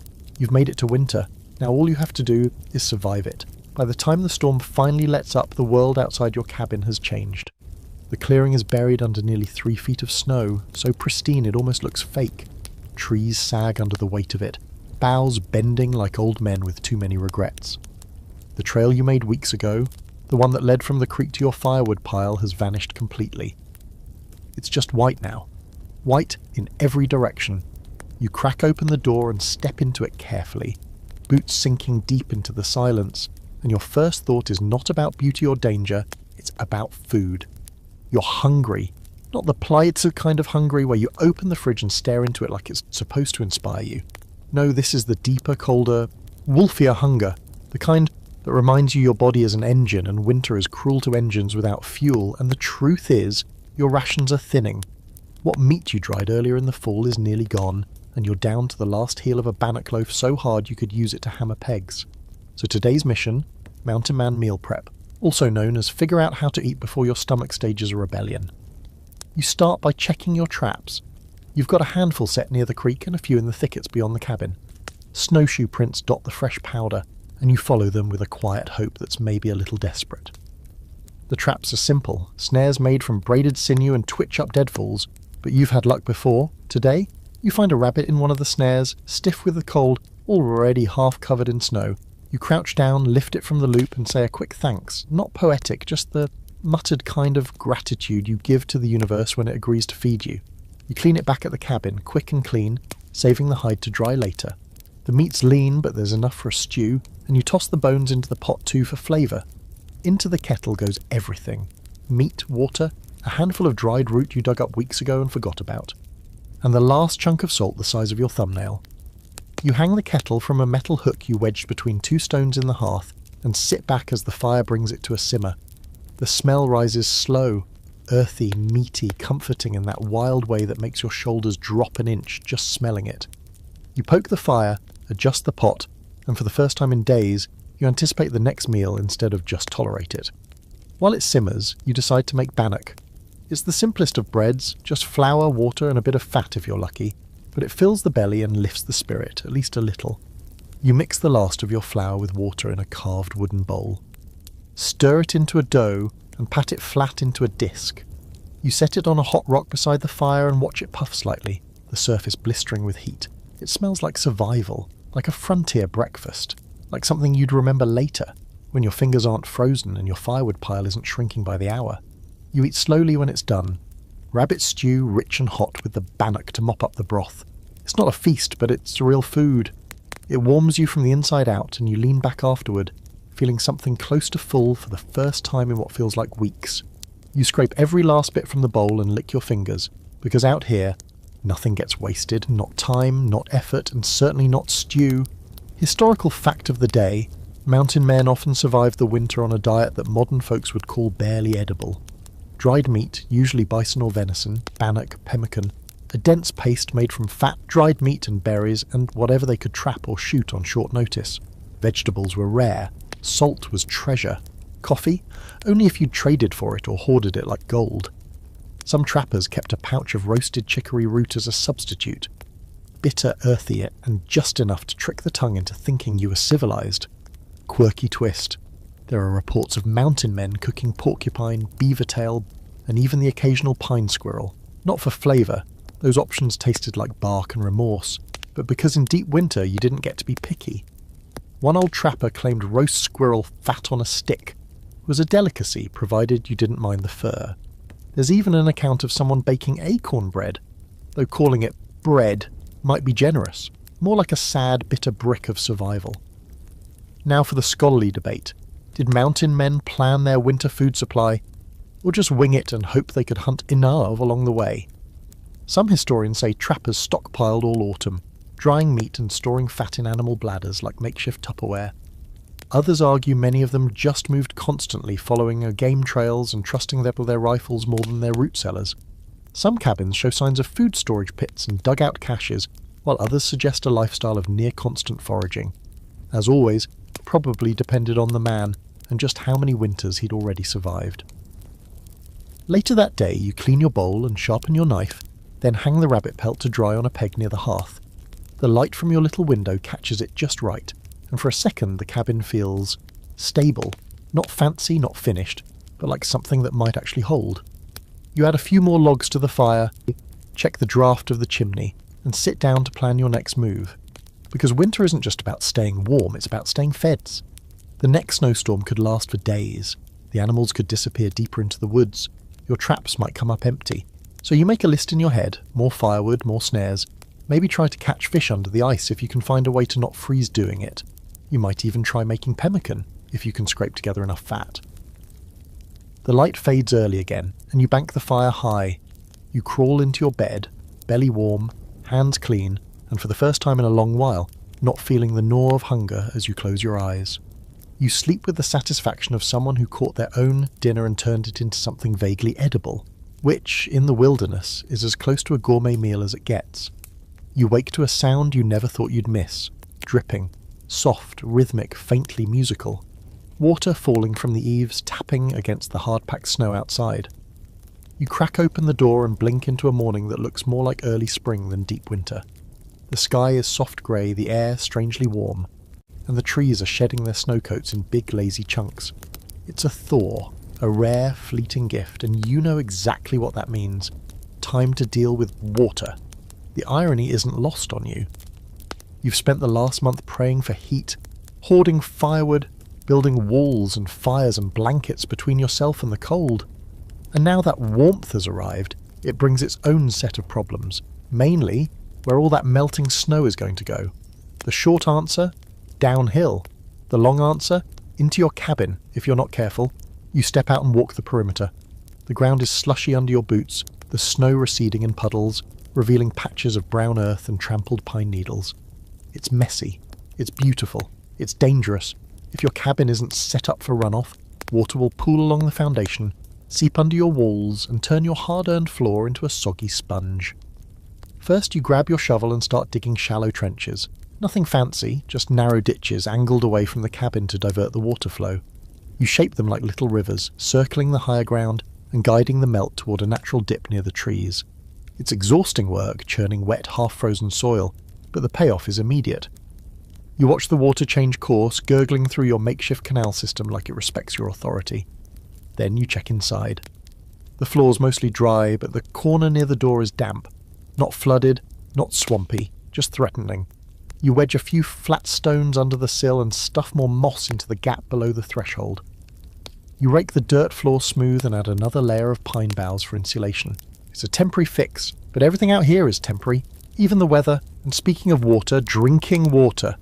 The creek is running high again, its surface no longer frozen solid, and for a moment you feel a ridiculous wave of joy at the thought of fresh, moving water. You grab your metal kettle and make your way down the slippery slope, boots crunching on slush, your breath visible in the air, but lighter than it's been in weeks. You fill the kettle at the creek's edge and watch as the current tugs at the surface alive again. You take a long, slow sip from your canteen and swear you can taste the difference. Cold, mineral-rich, sharp like melted stone. Water in the woods isn't just hydration, it's company. A voice, a source, and today, it's talking. Back at the cabin, you heat the water to purify it. Boil off whatever upstream critter may have left a gift behind. The steam curls from the kettle, filling the room with a damp, clean warmth that feels almost indulgent. You pour the hot water into your wooden bowl, dip a rag into it, and give yourself a hasty, awkward wash. It's not a bath, but it's enough to remind you what clean skin feels like, sort of. You even scrub your socks and hang them near the fire, marvelling at how quickly luxury has been redefined. Now, about sanitation. You've been managing it in the time-honoured, unglamorous way. Pick a spot in the woods, far from the water source, dig a hole, and don't look back. But you've learnt that with snow on the ground, waste freezes. With a thaw, it melts and moves fast, so today you pick a better location for your latrine. You dig a proper pit, build a crude seat from logs, and add a privacy screen made of woven branches. It's ugly, slightly wobbly, and probably an insult to every concept of hygiene ever invented. But it's yours. And it beats squatting behind the same tree every morning like a haunted raccoon. Historical fact for the day: mountain men and early trappers were surprisingly aware of the need for clean water and basic sanitation, at least the ones who didn't die of dysentery. Many built their cabins with water management in mind, choosing high ground and diverting runoff with ditches, just like you did today. Latrines were often located downhill from the cabin and well away from the water source, and yes, they understood the consequences of getting that wrong. Quirky twist? Some mountain men believed in spring divination, a superstition that said the way a creek thawed could predict your year. If the ice cracked loud and early, good luck. If it oozed out quietly like today, bad omens. There's even a tale about a man who moved his entire cabin uphill after watching the creek flow the wrong direction. Did it work? Who knows? He died of a falling tree, but his latrine stayed dry. And now for the scholarly debate. Did mountain men build systems for sanitation, or were they entirely reactive? Some suggest these men were methodical, planning their waste pits, building drainage, even installing crude gutters on their roofs using hollowed logs. Others argue it was pure improvisation, dig a hole and hope for the best territory. Archaeological evidence is slim, most latrines vanished with time, and personal journals rarely mentioned where or how people relieved themselves. Apparently, even in the wilderness, some things were too private to record. As the sun starts to dip again, you finish digging the last of your water channels and check your cabin for leaks. The tarp roof has held, but barely. It's sagging in the centre, collecting meltwater in a cold, miserable puddle. You climb up carefully, poke a hole in the lowest point, and watch the water gush out in a narrow stream, splattering into the snow below with a sound like laughter. It's fine. You'll fix the roof tomorrow. You step back into the cabin, boots soaked, gloves stiff, face red from cold, but inside it's warm, dry. The fire burns steady, the stew pot bubbles gently, and the floor, miraculously, is still intact. You take off your coat, hang it near the fire, and sit on your stool with a slow, satisfied grunt. Your cabin isn't perfect. It leaks, it groans, it smells faintly of damp fir and smouldering pine. But today, it didn't flood. You drank clean water, you stayed dry, you even scrubbed your feet. Out here, that's as close to civilization as you're going to get. You bank the fire for the night, check the window shutter one last time and crawl into your bed. Outside, the world is melting, shifting, rearranging itself. Inside, for now, you've got control, a fire, a roof, a plan. And no water on the floor. You're not alone out here, you never were, even when it felt like the whole world had shrunk down to you, your fire, and your war with gravity and snow. Something else was watching, listening. You hear them at night mostly. The scurry of tiny claws in the rafters, a soft rhythmic rustling under the floor. The occasional thump that's just loud enough to make you sit up and grip your knife. Welcome to the next stage of wilderness living, dealing with the roommates you didn't invite. This morning it starts with a missing bannock. You'd set it on the edge of your table to cool, now it's gone. You think maybe you just misplaced it, because who wants to believe you're being outsmarted by a rodent? But then you find the crumbs, a neat trail leading straight to the corner behind your firewood pile. You investigate with all the grace of a man crawling through splinters and splashed mud, and there it is, a hole, tiny, chewed, smug. You stare at it like it insulted your mother. Congratulations, you've got mice. It's inevitable, really. You built a warm structure filled with food scraps and soft bedding in the middle of a snow-covered wilderness. Of course something else would want in, mice, squirrels, maybe even a pine marten if you're particularly cursed. You make a mental note to watch your boots from now on. You're not trying to share them with anything that has teeth and a nesting instinct. First you set traps, old-fashioned, frontier style, a small board balanced on a stick baited with crumbs and tension.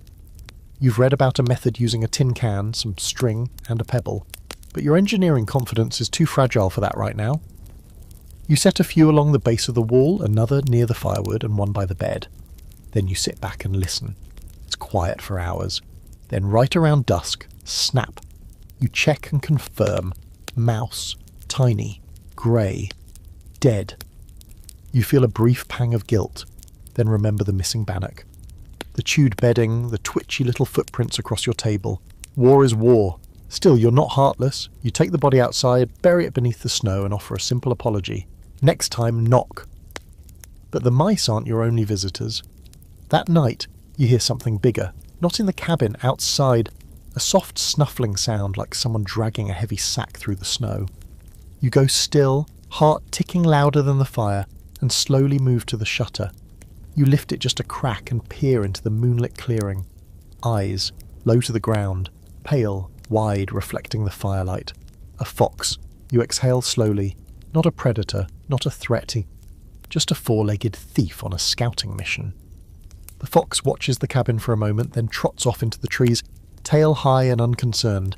You smile, part admiration, part warning. You're not the only one out here making a living. By morning you find fresh tracks, fox, rabbit, maybe a weasel, and one that makes your stomach dip. Bear. Faint, old, half melted, but unmistakable. A big one.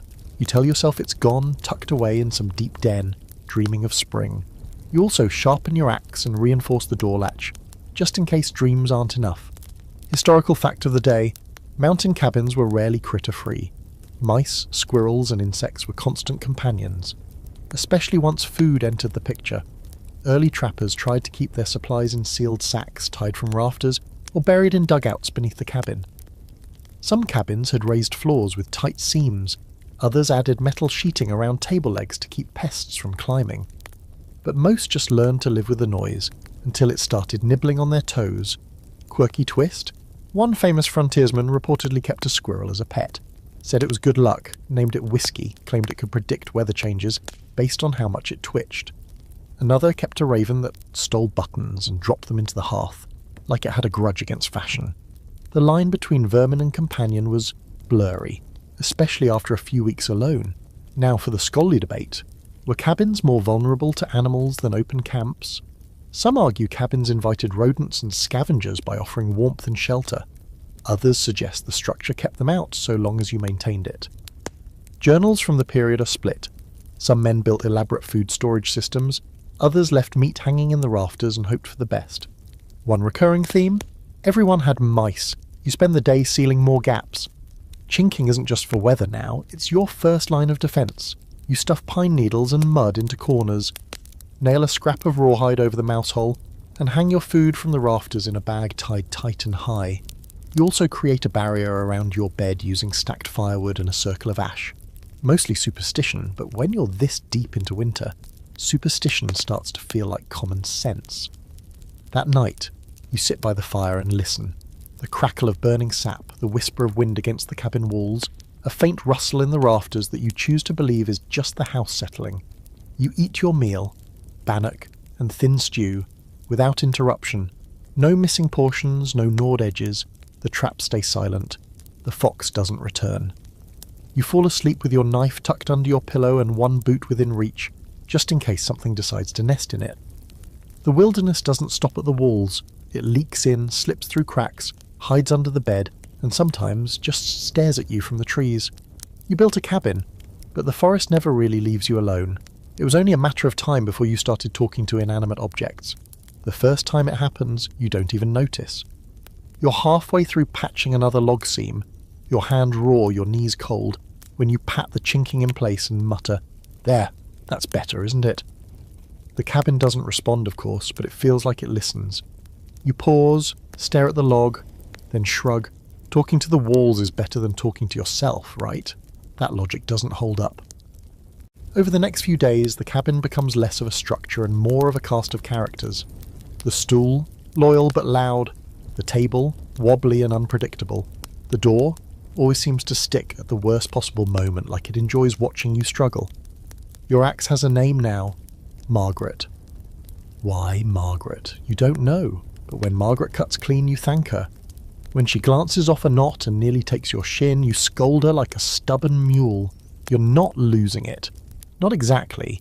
It's just that when the snow piles high and the wind sounds like a pack of wolves howling through a pipe organ, your brain looks for company wherever it can find it, even if that company is your own echo bouncing off the log walls. The isolation doesn't hit you all at once, it trickles in. You go a whole day without speaking out loud. then 2. Then on the 3rd day, you catch yourself narrating your actions in a weird half-whisper, like you're hosting your own private survival show. Here we are chopping kindling. That's a nice split. Clean grain, good girl, Margaret. You laugh, out loud. It echoes, and you like it. Later, you sit at your table, alone, obviously, and hold a full-blown conversation with your soup. It doesn't say much, but you decide it's a good listener. When it bubbles, you pretend it's agreeing with you. You toast your tin cup to it and say to not freezing to death this week, then drink it like it's the finest brandy in the mountains. There's a certain peace in the madness, a rhythm. You wake, you stoke the fire, you check the traps, you eat her, you repair what needs fixing, and you watch the light change across the window. You used to miss clocks. Now you measure time by how long it takes the sun to cross your cabin floor. Noon, when the light hits your table. Dusk, when it disappears off the bedpost. But the solitude sharpens everything. Small sounds become symphonies. The crunch of snow under a distant animal's feet is enough to freeze your breath. The creak of the rafters makes your heart jump like something's climbing across the roof. You begin to interpret everything, the pitch of the wind, the way the trees sway, even how the fire crackles, as if the world is trying to tell you something in a language you're just beginning to understand. Historical fact, many mountain men went entire seasons, sometimes longer, without seeing another human face. Some by choice, others by circumstance. Trading posts could be weeks away, and winter made travel suicidal. Letters were rare. Books, if you had one, became sacred. Some men read the same page over and over until they could recite it from memory. Others carved stories into the walls or kept journals written in charcoal and grease. The silence didn't just shape them, it became part of them. Quirky twist, one trapper allegedly made puppets out of dried animal skins and held nightly council meetings to decide what to do the next day. Another named each of his tools and claimed they gave him advice. The rifle said wait, the knife said go. He survived 7 winters and died peacefully in his cabin. Alone, but surrounded by friends, if you count hammers and frying pans as friends, which by this point you might. Now for the scholarly debate. Was isolation the greatest challenge of frontier life, or was it just another obstacle among many? Some historians argue that loneliness was a greater threat than hunger or cold. Depression, hallucinations, even what they called mountain madness, sort of frontier-induced cabin fever, were all common. Others claim these men were better suited to solitude than we are today. Hardened, self-reliant, focused. The truth likely sits somewhere in the smoke between pride and desperation. You're not quite losing your mind, but you are shifting, becoming more aware. You start noticing how your own thoughts have a texture, a tone. On quiet nights, you replay old conversations, ones you had years ago. You recite stories your father told you as if he were here, nodding beside the fire. You hum songs you haven't heard since childhood, the melodies drifting through your cabin like half-forgotten ghosts. There's comfort in the predictability. Your routine is everything now. It gives the days shape, the hours purpose. You sharpen your knife every morning. You split kindling in bundles of 7. You count the notches on the wall you carved for each full day alone. The line is getting long, but now and then the quiet cracks. One afternoon you hear footsteps, not yours. You freeze. Axe in hand, heart hammering. You move to the window. Eyes scanning the clearing. Nothing. No figure. No voice. Just the sound of something moving just beyond the tree line. A twig snaps. Then silence. You wait. A long time. Eventually you step outside, snow up to your calves, axe held tight. Still no one. Just the hush of the woods and a fresh set of tracks. Fox or coyote, hard to tell. You relax, but the tension lingers. That strange electric feeling of having almost not been alone. You return to the cabin, close the door, lock it this time. Later you light the fire, warm your hands, and whisper to the hearth. It's just us again. The flames flicker, and you imagine they're nodding. You fall asleep wrapped in furs, the wind pushing at the corners of the roof, and the walls creaking like old friends settling in for the night. You're not sure if you're getting used to the isolation or becoming part of it. Either way, it's quiet, and that quiet somehow feels like home. It's funny, the things you miss. You haven't seen another person in weeks, maybe longer. You stopped counting days after the last snowstorm buried your notch marks under frost. And today, As you scrape the bottom of your stew pot with a flat spoon carved from a chunk of willow, you realise what you miss most isn't conversation, or warmth, or a soft bed. It's salt. That quiet electric sting on the tongue. The way it lifts flavour from bland to something like life. You haven't had real seasoning in days, and suddenly it feels like the worst hardship of them all. Which means only one thing: it's time to trade. You don't take the decision lightly. Leaving the cabin is a risk. You've built a fragile bubble of survival here. Warmth, shelter, food, sometimes. But your supplies are low. Your powder horn's half empty. Your traps are wearing out. Your boots have started to split at the toes, and you've already stitched the soles with gut thread more times than you care to count. And the salt? Gone. The scraped clean, used down to the last desperate grain. So you pack your gear. The trading post is 2 days' ride east, if the trails are passable. You'd heard about it from another trapper months ago, at the last rendezvous. A shack with whiskey, he said, and a man who's never out of bullets. That was enough for you to file it away in your mental map. You don't even know if the post will still be there. Could have burned down, could have been snowed in, could be abandoned, but you won't know until you go. You prep your pack with care. Pelts. Deer, fox, rabbit, one beaver you've been saving for just this kind of moment. You roll them tight, tie them with the sinew, add a few strips of dried meat, a tin cup, a spare flint, and your best shirt, the one with only 2 holes in it. You saddle your horse, check the hooves, tighten the cinch, and whisper something half hopeful into its ear. It stares back like it's heard worse. You lock the cabin door behind you, not that locks matter in the wilderness, but it feels symbolic, like telling the place I'm coming back. Then you ride. The forest is quiet. Snow muffles everything, and your horse's hooves punch through the crust with soft, rhythmic thuds. You follow the river downstream, then cut east through a low valley where the pines stand so close you can barely squeeze between them. It's slow going. The cold bites through your coat.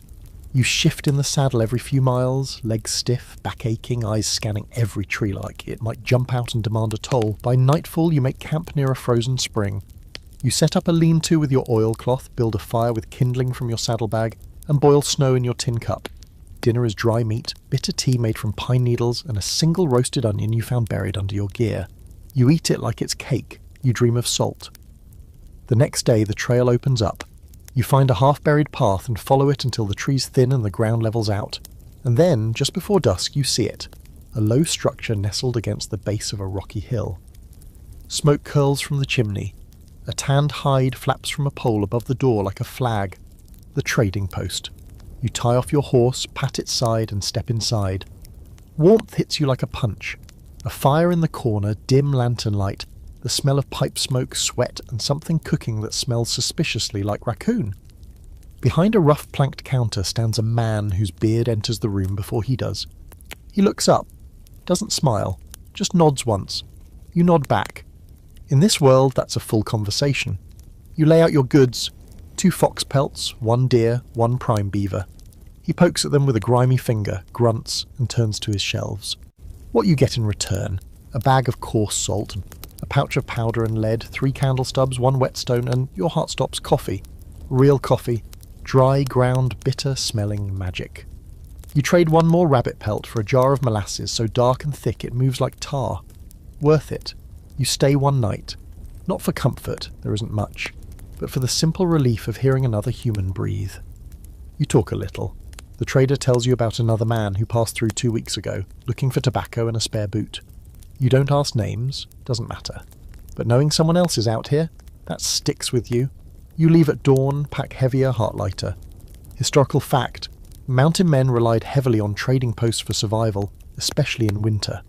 They'd bring furs, primarily beaver but also fox, mink and deer, and exchange them for essentials: salt, gunpowder, lead, needles, coffee, tobacco, sugar, and sometimes even medicine.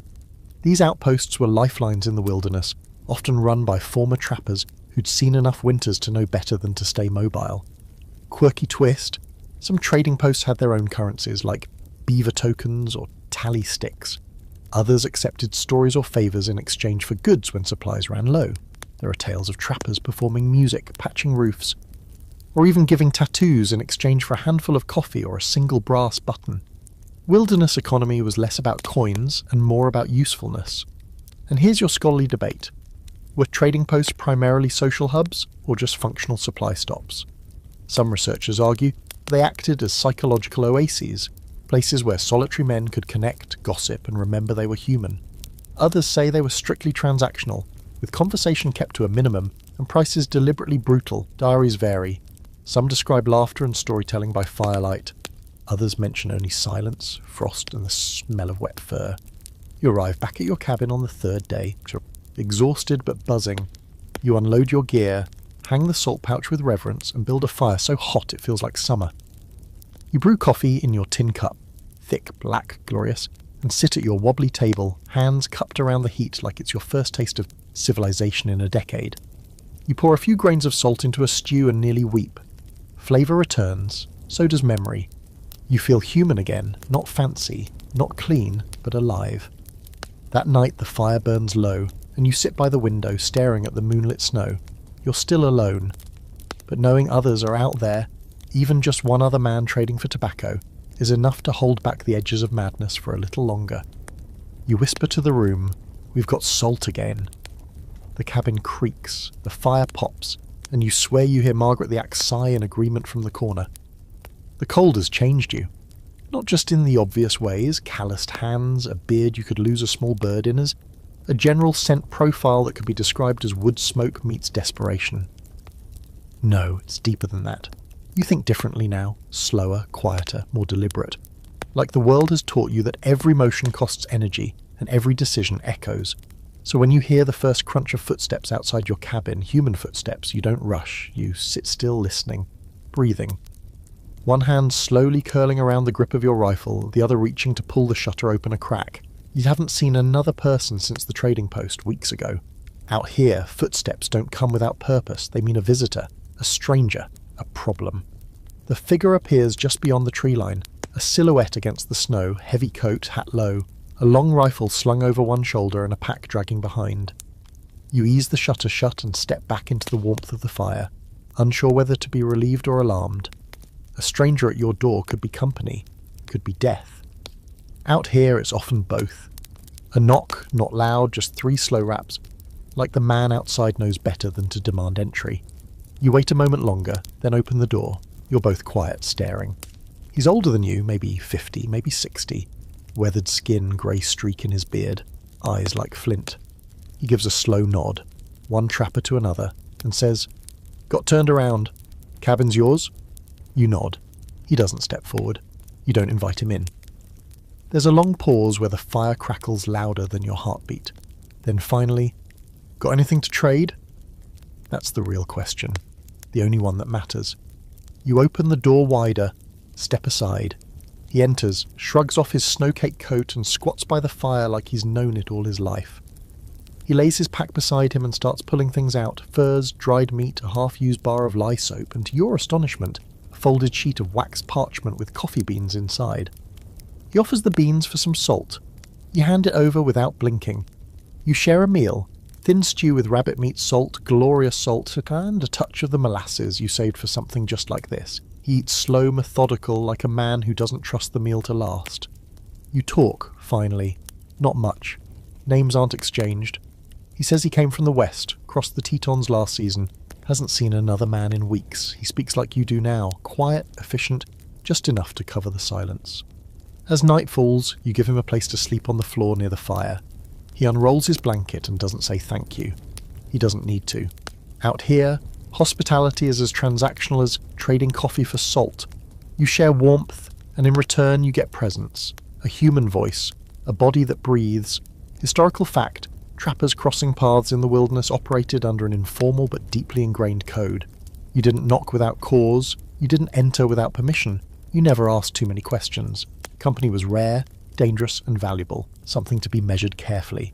Sharing a fire meant something, it meant you didn't want to die tonight. And you were willing to pretend, for just a few hours, that you trusted someone else to watch your back. Quirky twist? There are stories of trappers who spent nights with strangers in the same cabin, sharing meals and warmth, and parted the next morning without ever exchanging names.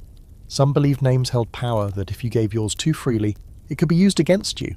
Others just didn't care. In a world this wild, names were luxuries. What mattered was your gear, your traps, your rifle. and whether or not you kept your word. And here's the scholarly debate. Were encounters between mountain men mostly cooperative or hostile? Some historians suggest a deep camaraderie among frontiersmen, a brotherhood forged by shared hardship. Others argue the opposite, that isolation bred suspicion, and every meeting was a gamble. Anecdotal evidence exists for both. Some trappers formed lifelong partnerships. Others shot first and asked questions never. A man stays for 2 nights, long enough to dry his gear, rest his horse, and trade a few more stories. You find out he once worked for the Hudson's Bay Company, briefly, lost 3 toes to frostbite, saw a man drown in a frozen lake trying to retrieve a muskrat trap.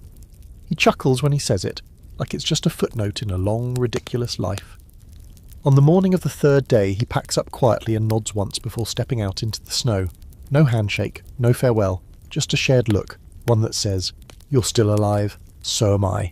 That's enough. You watch him disappear into the trees, his footsteps fading into the soft white hush. Then you close the door and sit by the fire, alone again. But something's different now. It's not just the warmth he left behind or the few extra items in your gear pile. It's the reminder that the world isn't entirely made of shadows and wolves, that somewhere out there are others like you, stubborn, weathered, maybe a little mad, still walking through the snow, still surviving. That night, you find yourself talking to the stool again. This time not out of loneliness but habit.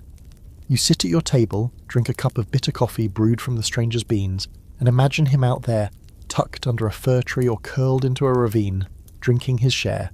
You mutter, "Hope he's warm." The fire pops like it agrees, and for the first time in a while you fall asleep smiling. The snow's starting to melt in patches now, revealing the stubborn, half-dead landscape beneath. The twisted roots, the mud, the carcass of a pine branch long since buried.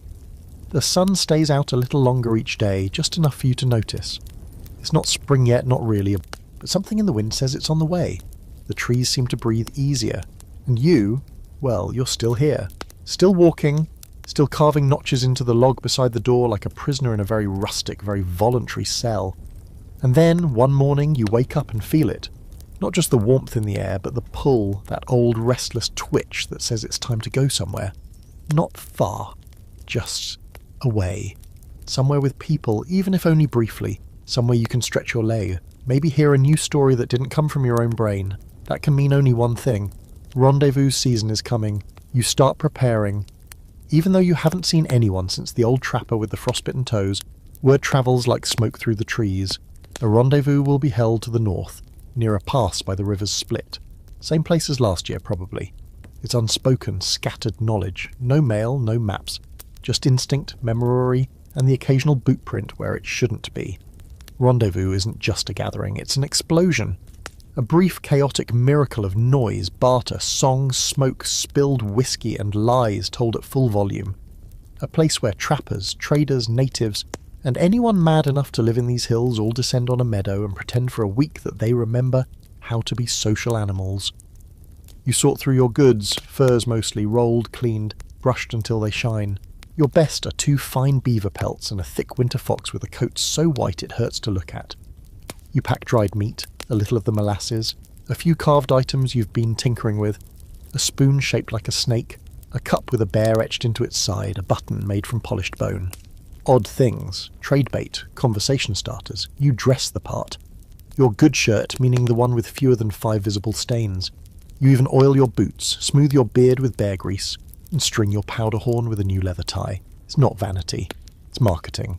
You want to look like someone worth trading with, not someone 2 breaths from being mistaken for a cryptid. The journey takes 2 days on foot. The trail is patchy, snow and mud playing tug-of-war under your boots. But you don't mind. Moving feels good again. Necessary. Like the cabin gave you just enough quiet, and now your bones need noise. By the second evening you hear the drums. They're faint at first, barely there beneath the breeze and the bird calls. But as you crest the final ridge, they swell, drums, voices, laughter. Smoke rises in pillars from dozens of campfires. The clearing is alive with tents, lean-tos and crude shelters. You smell roasted meat, pipe smoke, and unwashed humanity. You grin like an idiot. Welcome to the rendezvous. You step into the chaos like a fish slipping back into water. Men shout over one another, waving pelts, sloshing whiskey, arguing about the value of a muskrat hide like it's international policy. A group of native traders sits near a fire, showing off beadwork and dried herbs. One old mountain man tries to sell a boot he clearly just found on the trail. Another plays a fiddle with 2 strings and calls it music. You pass them all, elbow nodding, bartering, grunting in approval. You even laugh, a real one. It startles you. Historical fact! The annual rendezvous was the lifeblood of the mountain man economy. Starting in the 1820s, fur companies organised massive trading events in remote mountain valleys, bringing together trappers, Native American tribes, and company agents in a swirling mix of commerce and carousing. These gatherings lasted days, sometimes weeks, and often ended with at least one fistfight, one wedding, and someone losing a tooth over a miscounted pelt. Quirky twist? At one famous rendezvous, a trapper tried to trade 2 beaver pelts for a dancing bear. The bear wasn't for sale. It also wasn't tamed. It bit him. He bought it anyway. There are also accounts of trappers showing up in full tuxedos, mud-stained and moth-eaten, but determined to dress up for the occasion. No one could say they lacked flair. And the scholarly debate? Was the rendezvous a true cultural exchange or just a temporary marketplace? Some scholars argue that these gatherings fostered deep, respectful relationships between trappers and native tribes, trade alliances, intermarriage, shared knowledge. Others say it was exploitative, a place where alcohol flowed too freely and trust got bartered away with the furs. Diaries from the time reflect both views, some full of joy, others regret. You spend 2 nights at the rendezvous. You trade your snake spoon for a pouch of tobacco, your fox pelt for a better coat, and your carved cup for a story about a man who swears he met a Wendigo in the hills and lived to limp away. You drink a little, laugh a lot, stumble back to your sleeping roll one night with 2 fresh tins of salt and a pack of candles, feeling almost normal.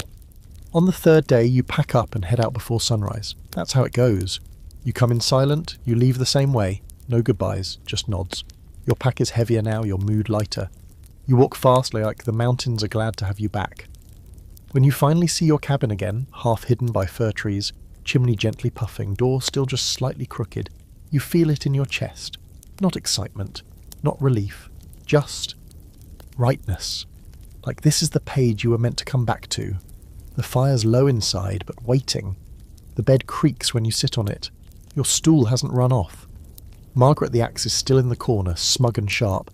You whisper to the walls, got salt, got stories, got boots that don't leak. The rafters groan, you smile, because now the silence doesn't feel empty. It feels earned. You don't realise it at first, but your cabin's become something more than shelter. It's not just the log walls or the roof or still half tarp, half sapling slats. Thanks for asking. It's not even the bed, the fire, or the blessedly mouse-free food shelf. No, it's the little things. The way your hand instinctively reaches for the same beam when you rise from your stool.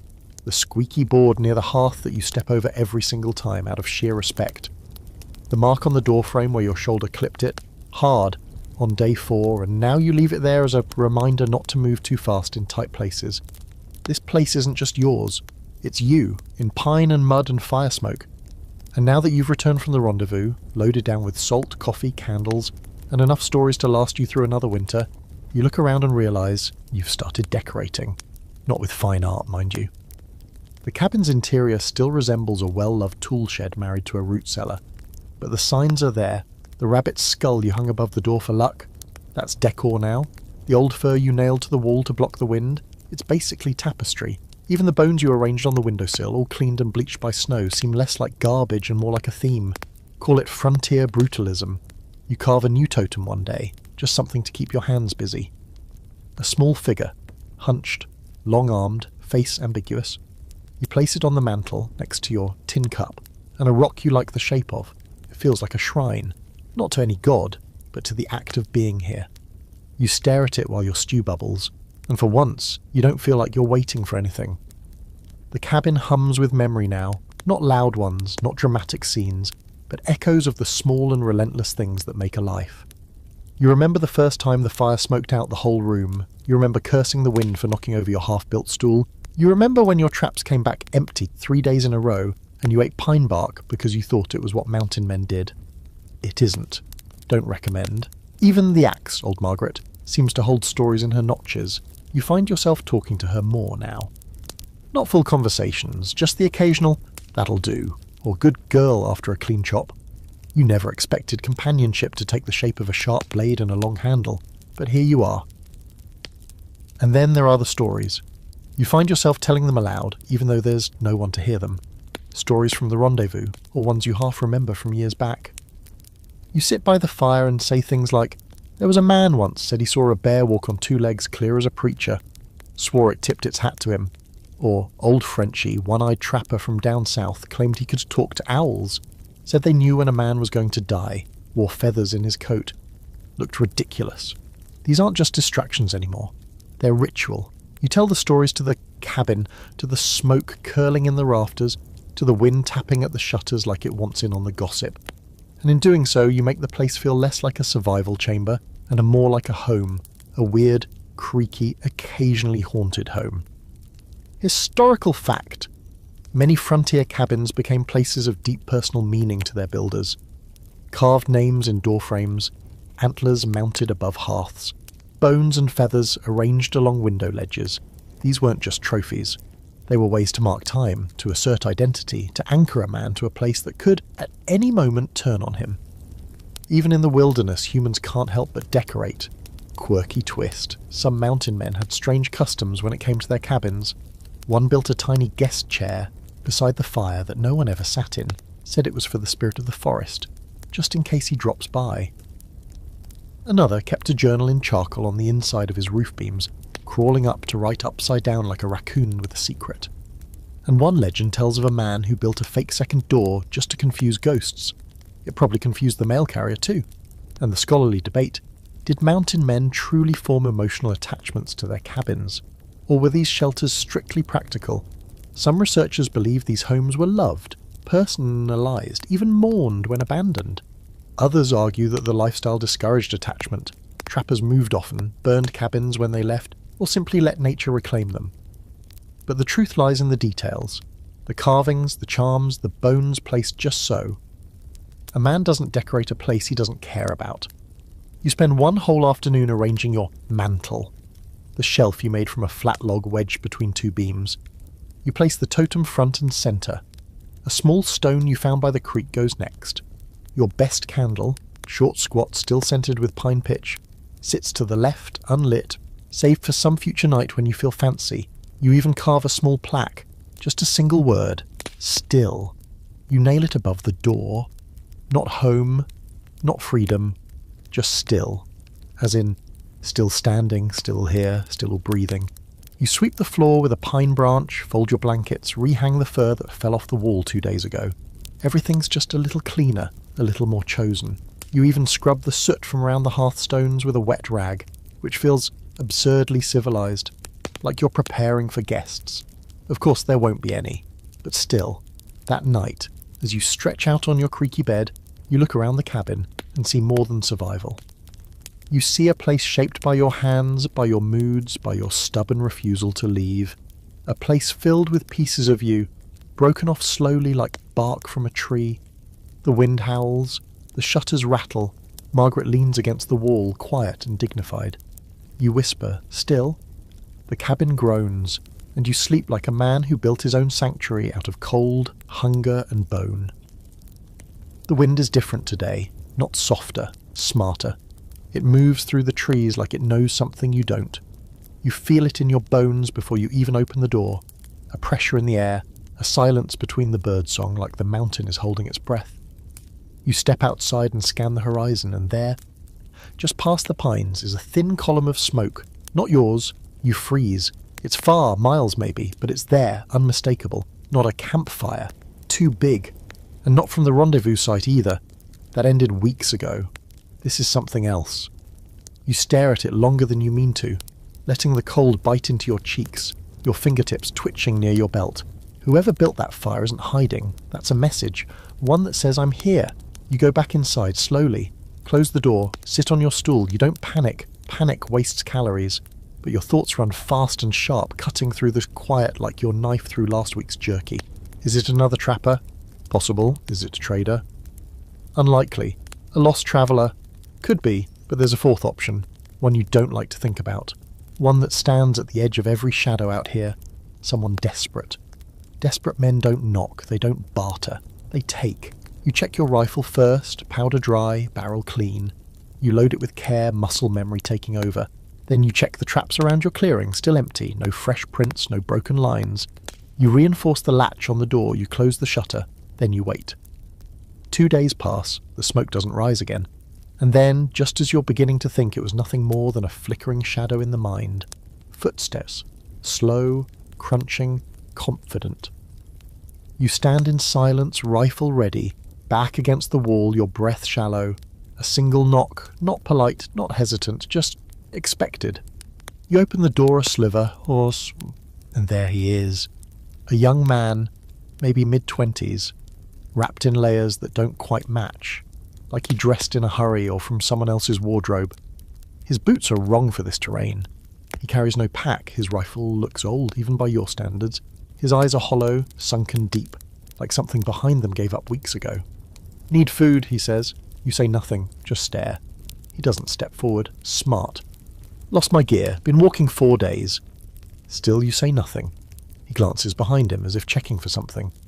Then back to you. "Can trade." You rehearse your rifle slightly. Not aimed, just ready. "Not here to steal," he adds quickly. "Just hungry." You believe him.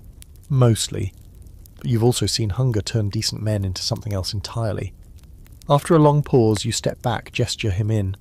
Not because you trust him, but because you remember what it felt like, that first real storm, your belly empty and your fingers numb.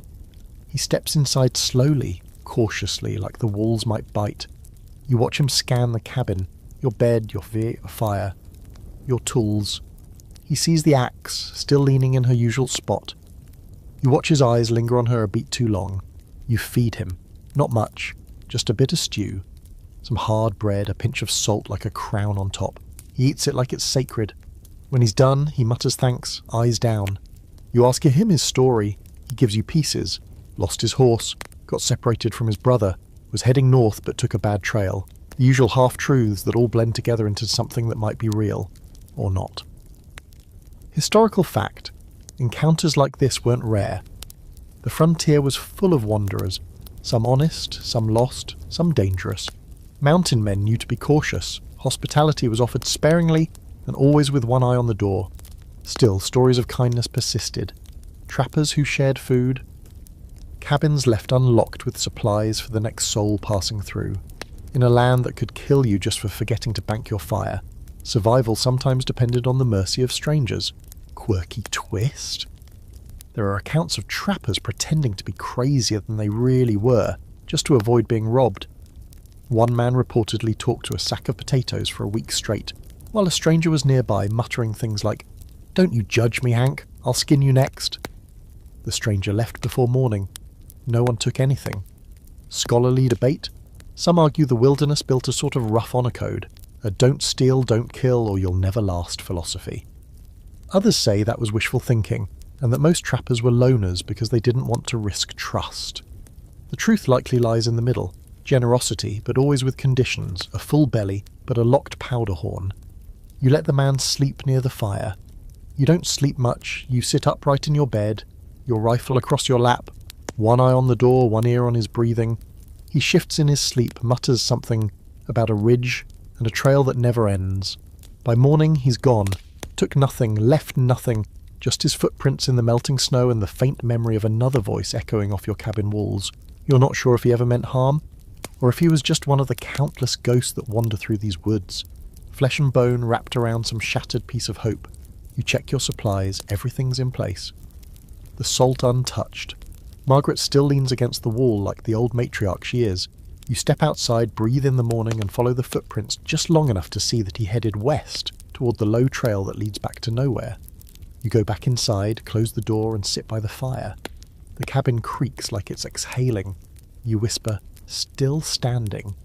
Then you stir the stew, add a little salt, and sit quietly as the smoke drifts upward, toward the rafters, toward the ghosts, toward the next knock that may or may not come. Spring doesn't arrive all at once. It creeps in slowly, you see, like a guest unsure if it's welcome. One day there's ice in your water bucket, and the next there's none. Then the snow at the edge of the clearing recedes a little farther.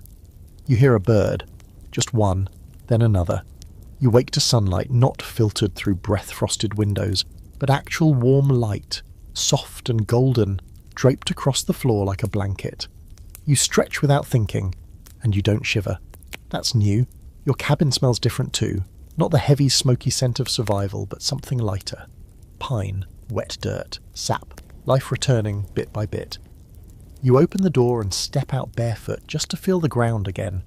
It's still cold, still rough, but the earth doesn't bite like it did. It holds you. Your woodpile is low, but you're not panicking anymore. You cut logs now because you want to, not because you probably must. The urgency has shifted.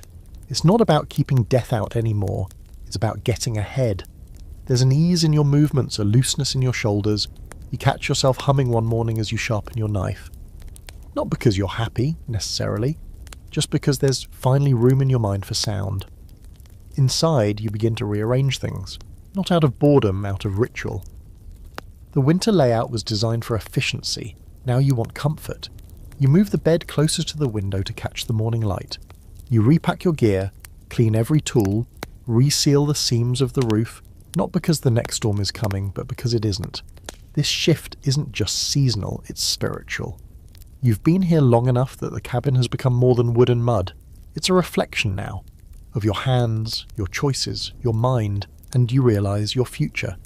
Because now comes the question you've been dodging all winter. Will you stay? It arrives quietly, not as a panic, not as a longing for escape, just as a flicker of thought, a shadow at the edge of your firelight. Do I go back? Back to what, though?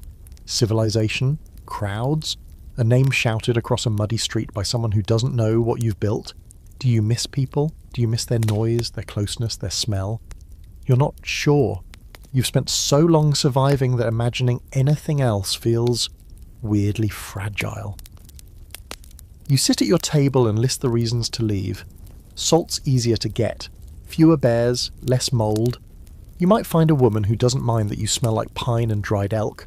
You could sell your furs for silver and sleep in a bed where the sheets were woven, not just scraped from deer hide. And yet, here, no one tells you what to do.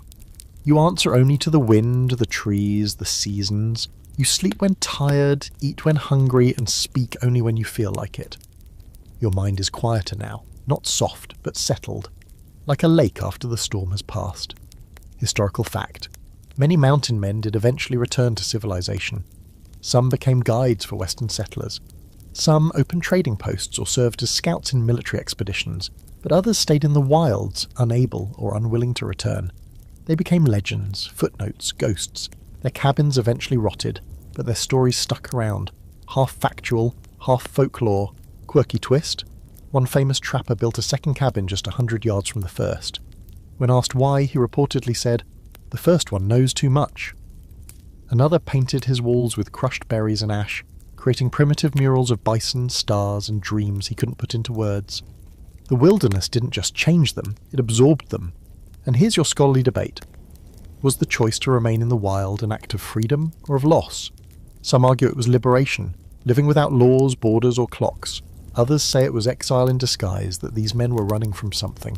War, family, failure, or simply the noise of a world they never belonged to. The truth? Maybe both. Maybe that's why the mountains still feel haunted. You step outside with your coffee, yes, real coffee, still miraculously left from the rendezvous, and sit on a stump you've claimed as your porch chair. The air is clean, the birds are back.